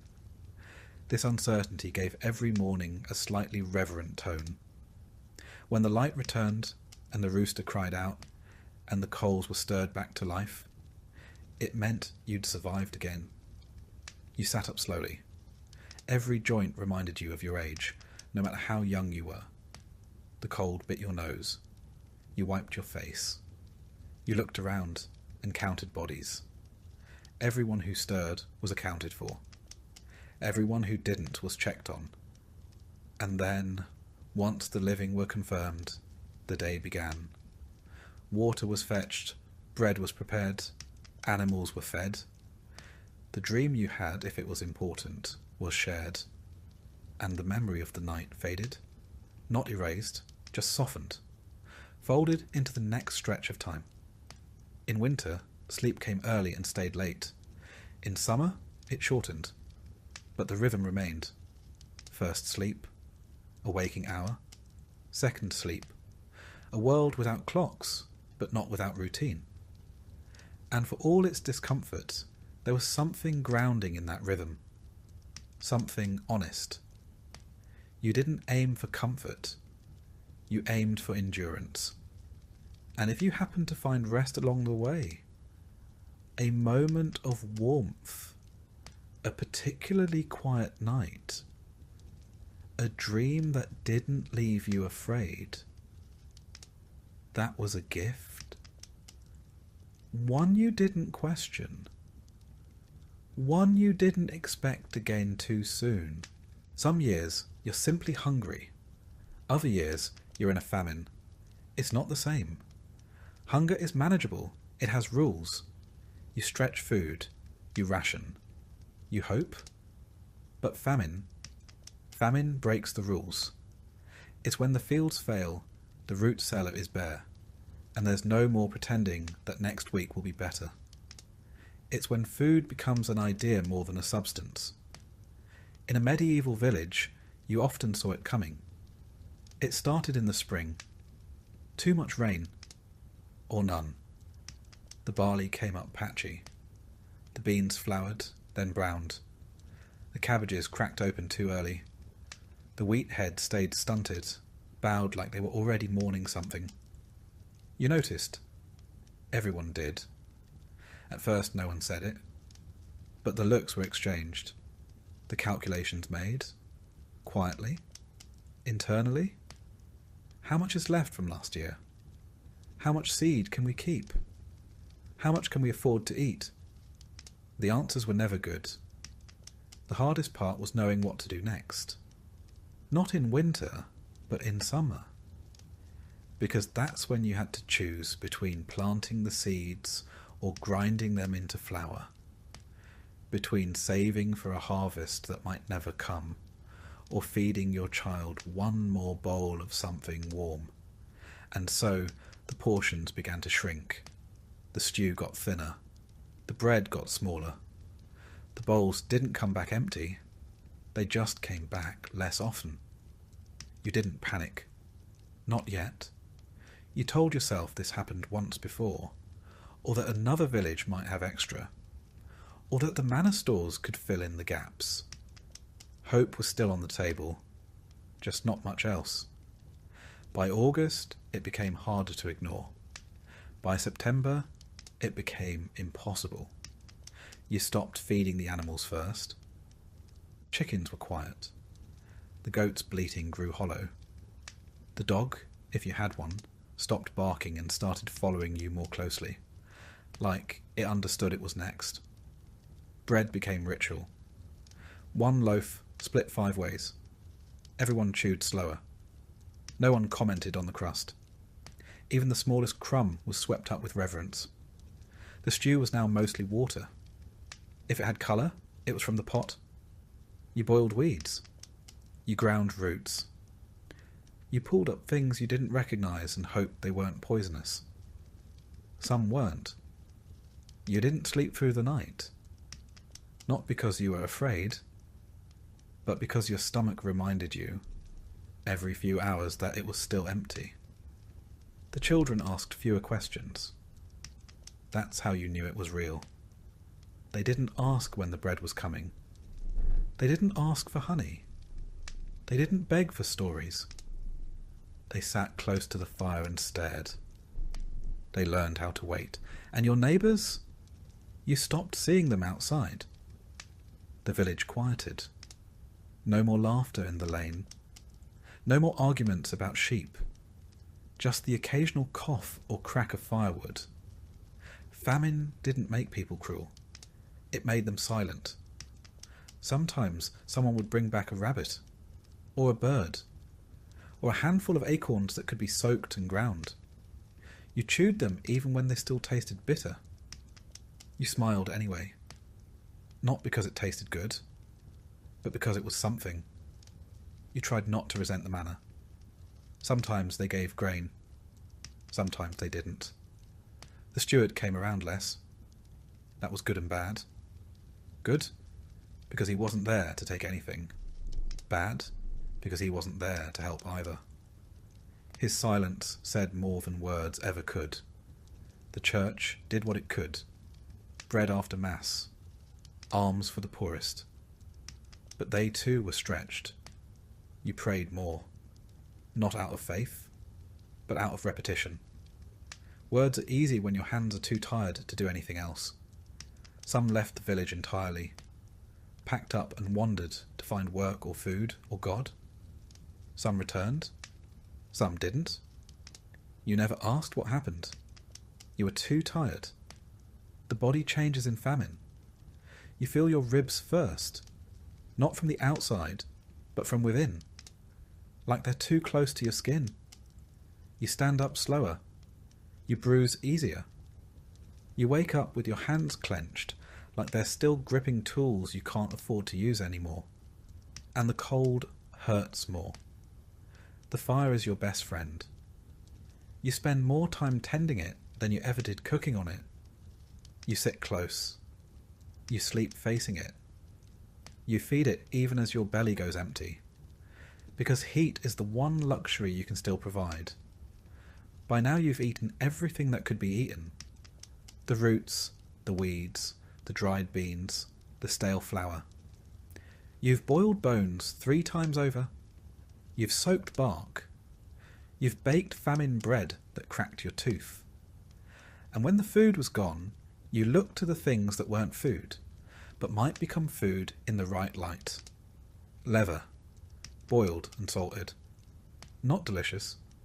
Not satisfying, but technically chewable. You found a rat once. You didn't scream. You thanked God. Then you hid it.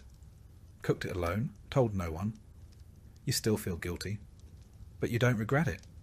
The dreams become strange. You dream of feasts. Tables full of roast and bread and wine. You wake up chewing your tongue. You dream of boiling things over and over, even though you haven't boiled anything in 3 days. You dream of animals coming back, of green shoots breaking through snow. You dream of your childhood, when hunger was simpler, And some nights you dream of being full. You wake from those crying. The graveyard grew slowly at first, then quickly, then too quickly to keep up. You knew someone had died when the church bell didn't ring. It meant there weren't enough hands to lift the rope. The grave was shallow. The prayer was short. The mourning was silent. Everyone had their own hunger to manage. You wanted to mourn, but you couldn't afford the emotion. You held it back, like everything else. Then, like every famine, it ended. Not suddenly, but steadily. Rain came, and it stayed. The ground softened.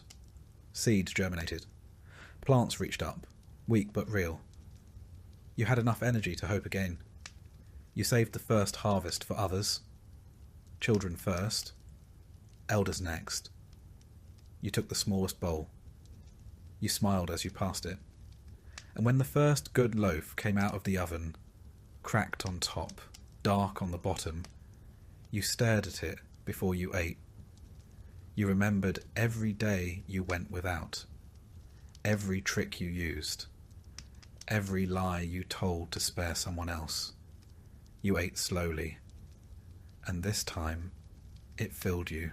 By the time you could walk, the church had already marked you.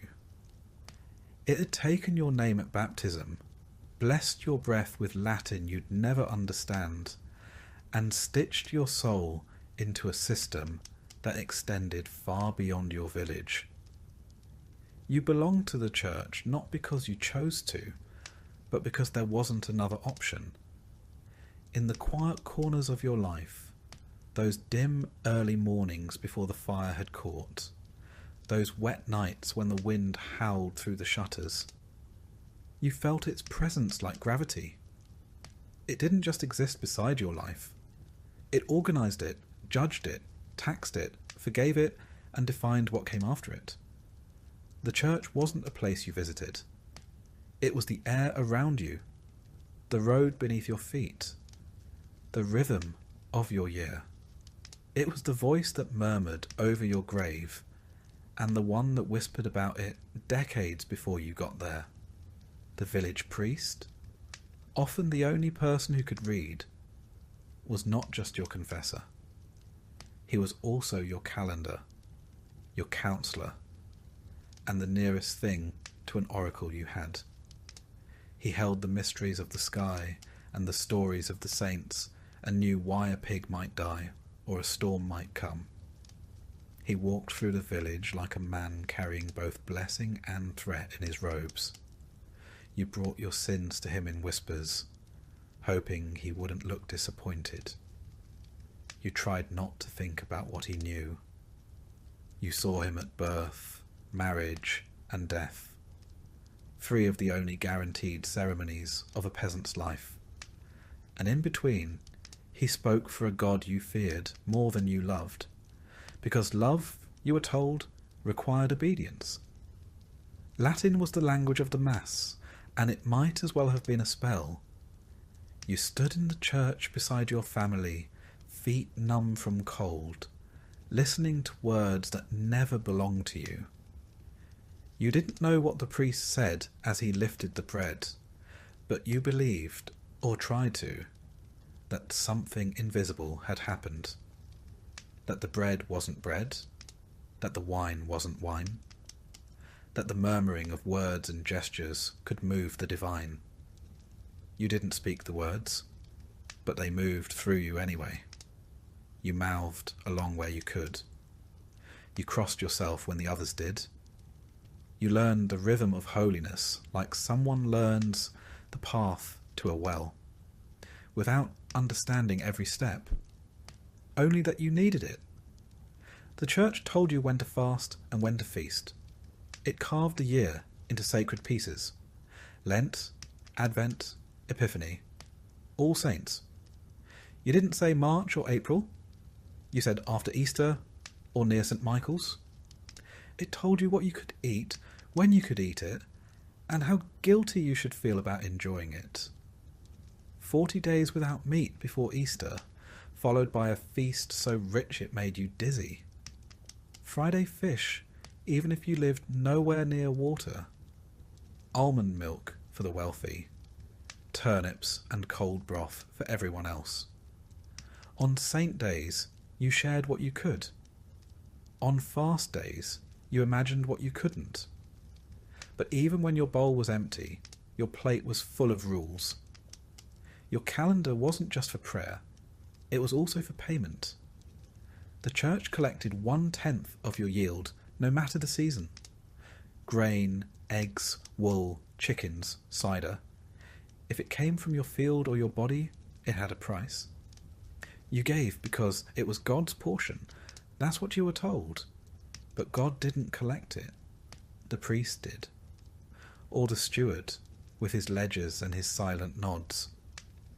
You watched your best barley carted off to the tithe barn, which was always bigger than your home. You saw your neighbours hand over their last sack of oats while the priest prayed for mercy they'd just paid for. And when the harvest failed, when the rains came too late or the frost too early, the demand didn't change. You owed what you owed. Sometimes they let you pay in candles or labour. Sometimes they didn't. Sometimes the debt grew so heavy it bent your back even when you stood upright. But the church didn't just take. It gave too, though not always in the way you wanted. It gave stories. It gave structure. It gave reasons. When your cow died without cause, the priest told you which saint to pray to. When your child fell ill, he told you it might be a test or a punishment or the devil slipping in through a crack in your belief.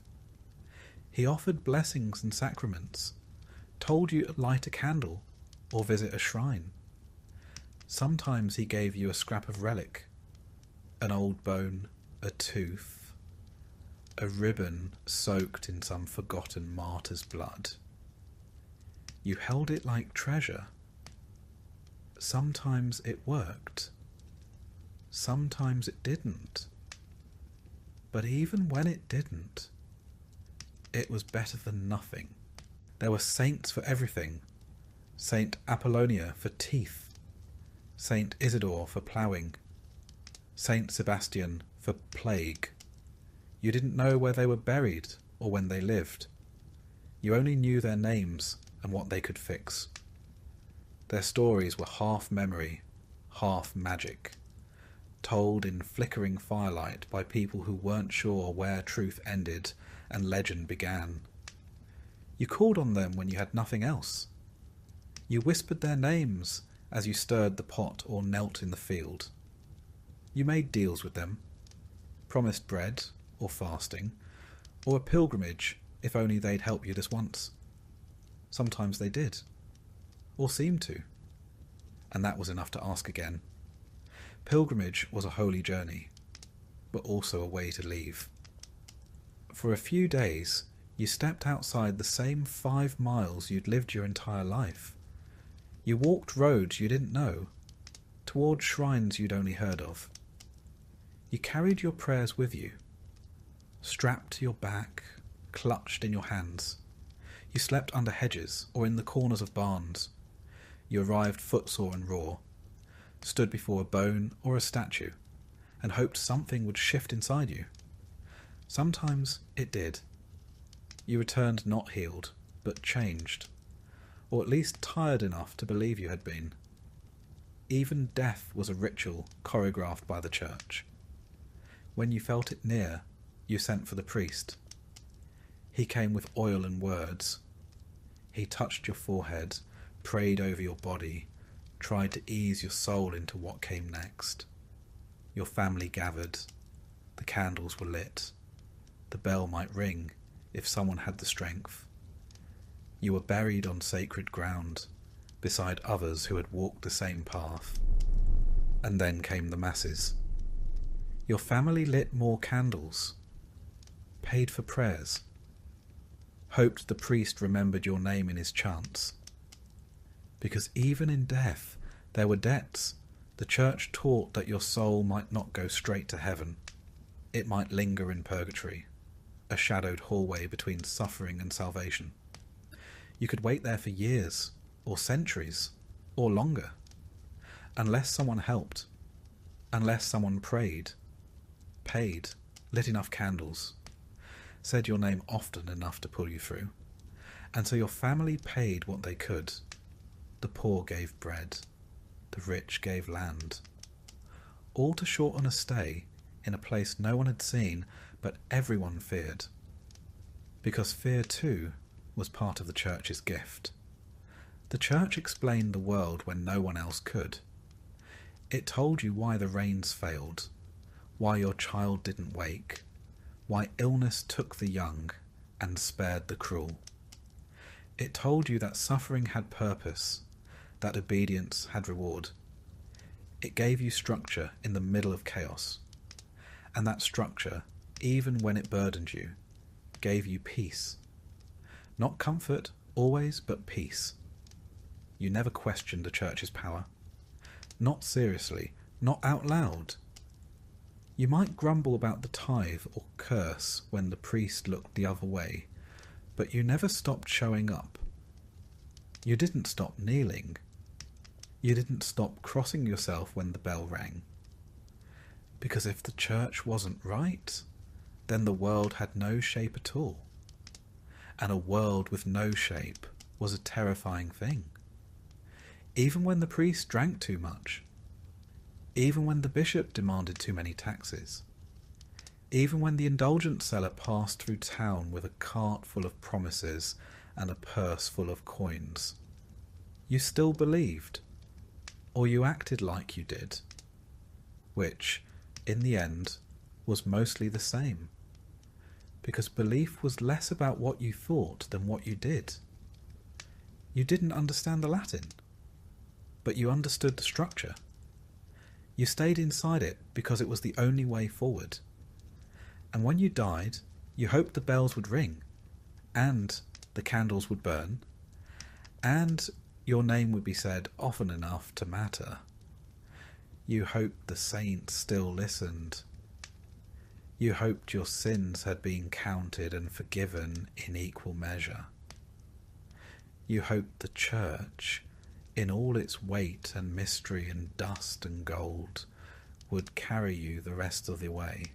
You might think that after everything they endured, after the famines and plagues, after the tithes and taxes, and the heavy boot of the manor's authority, peasants would have risen up more often, that the weight of centuries of suffering would have built up until it cracked the walls of their villages, until one cold morning the frost would thaw, and something inside them would snap. You might think they would have gathered in fields and marketplaces, tools in hand and fire in their hearts, shouting that they would kneel no longer. But they didn't.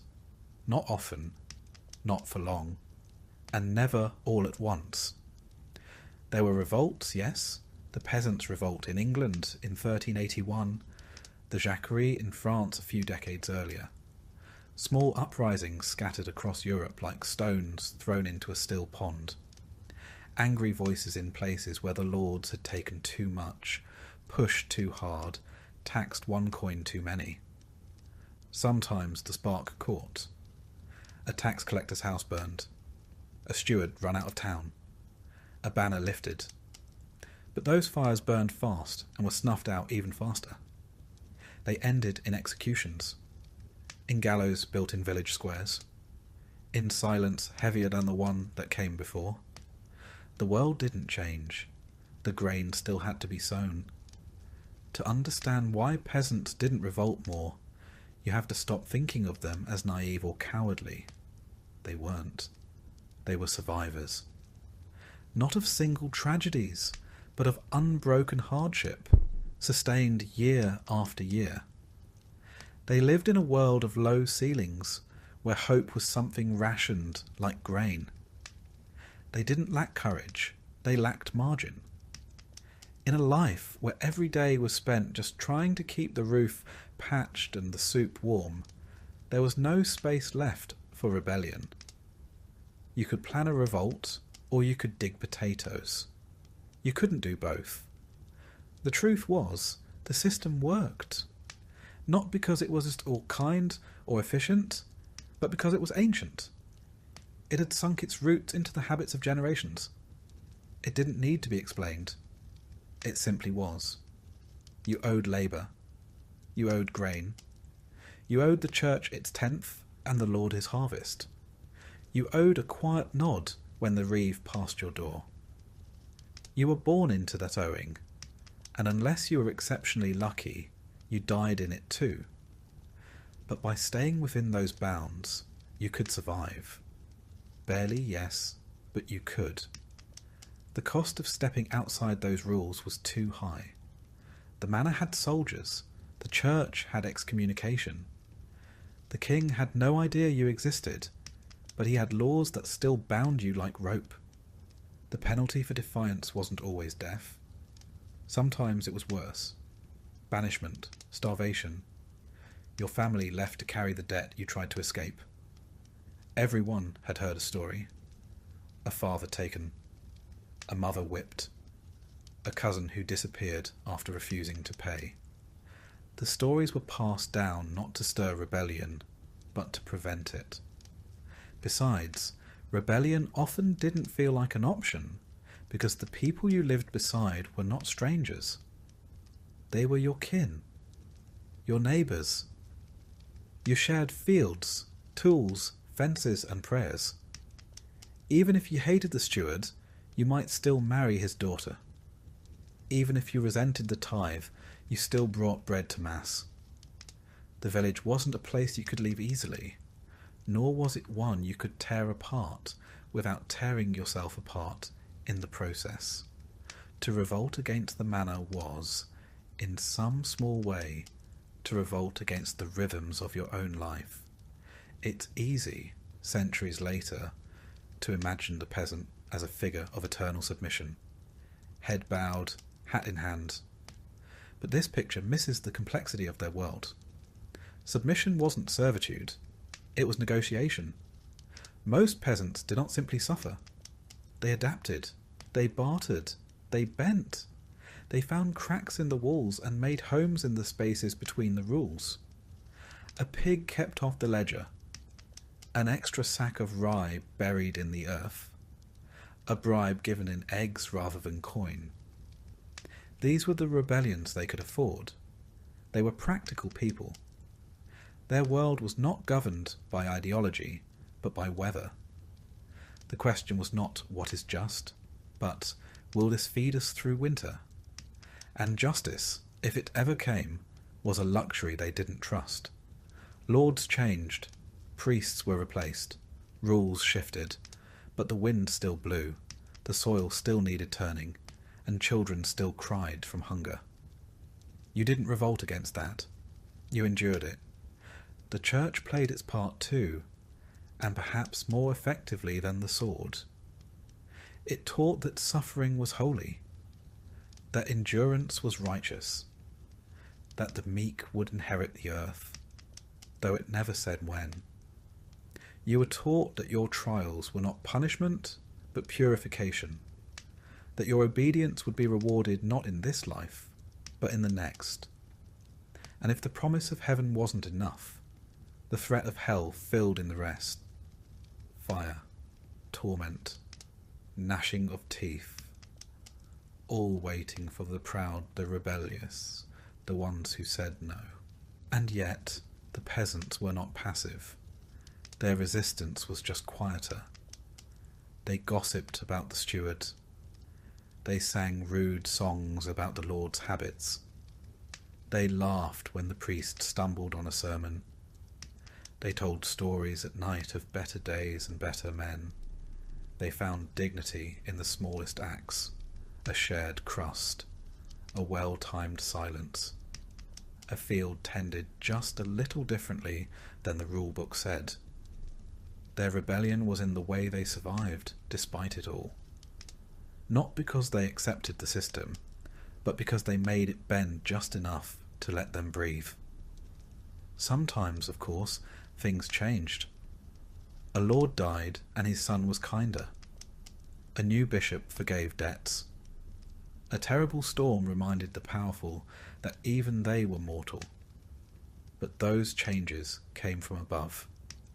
The peasant's job was to wait, to endure, to hand down what little they had, and to teach their children to be quiet when they had to be, and brave when they could be.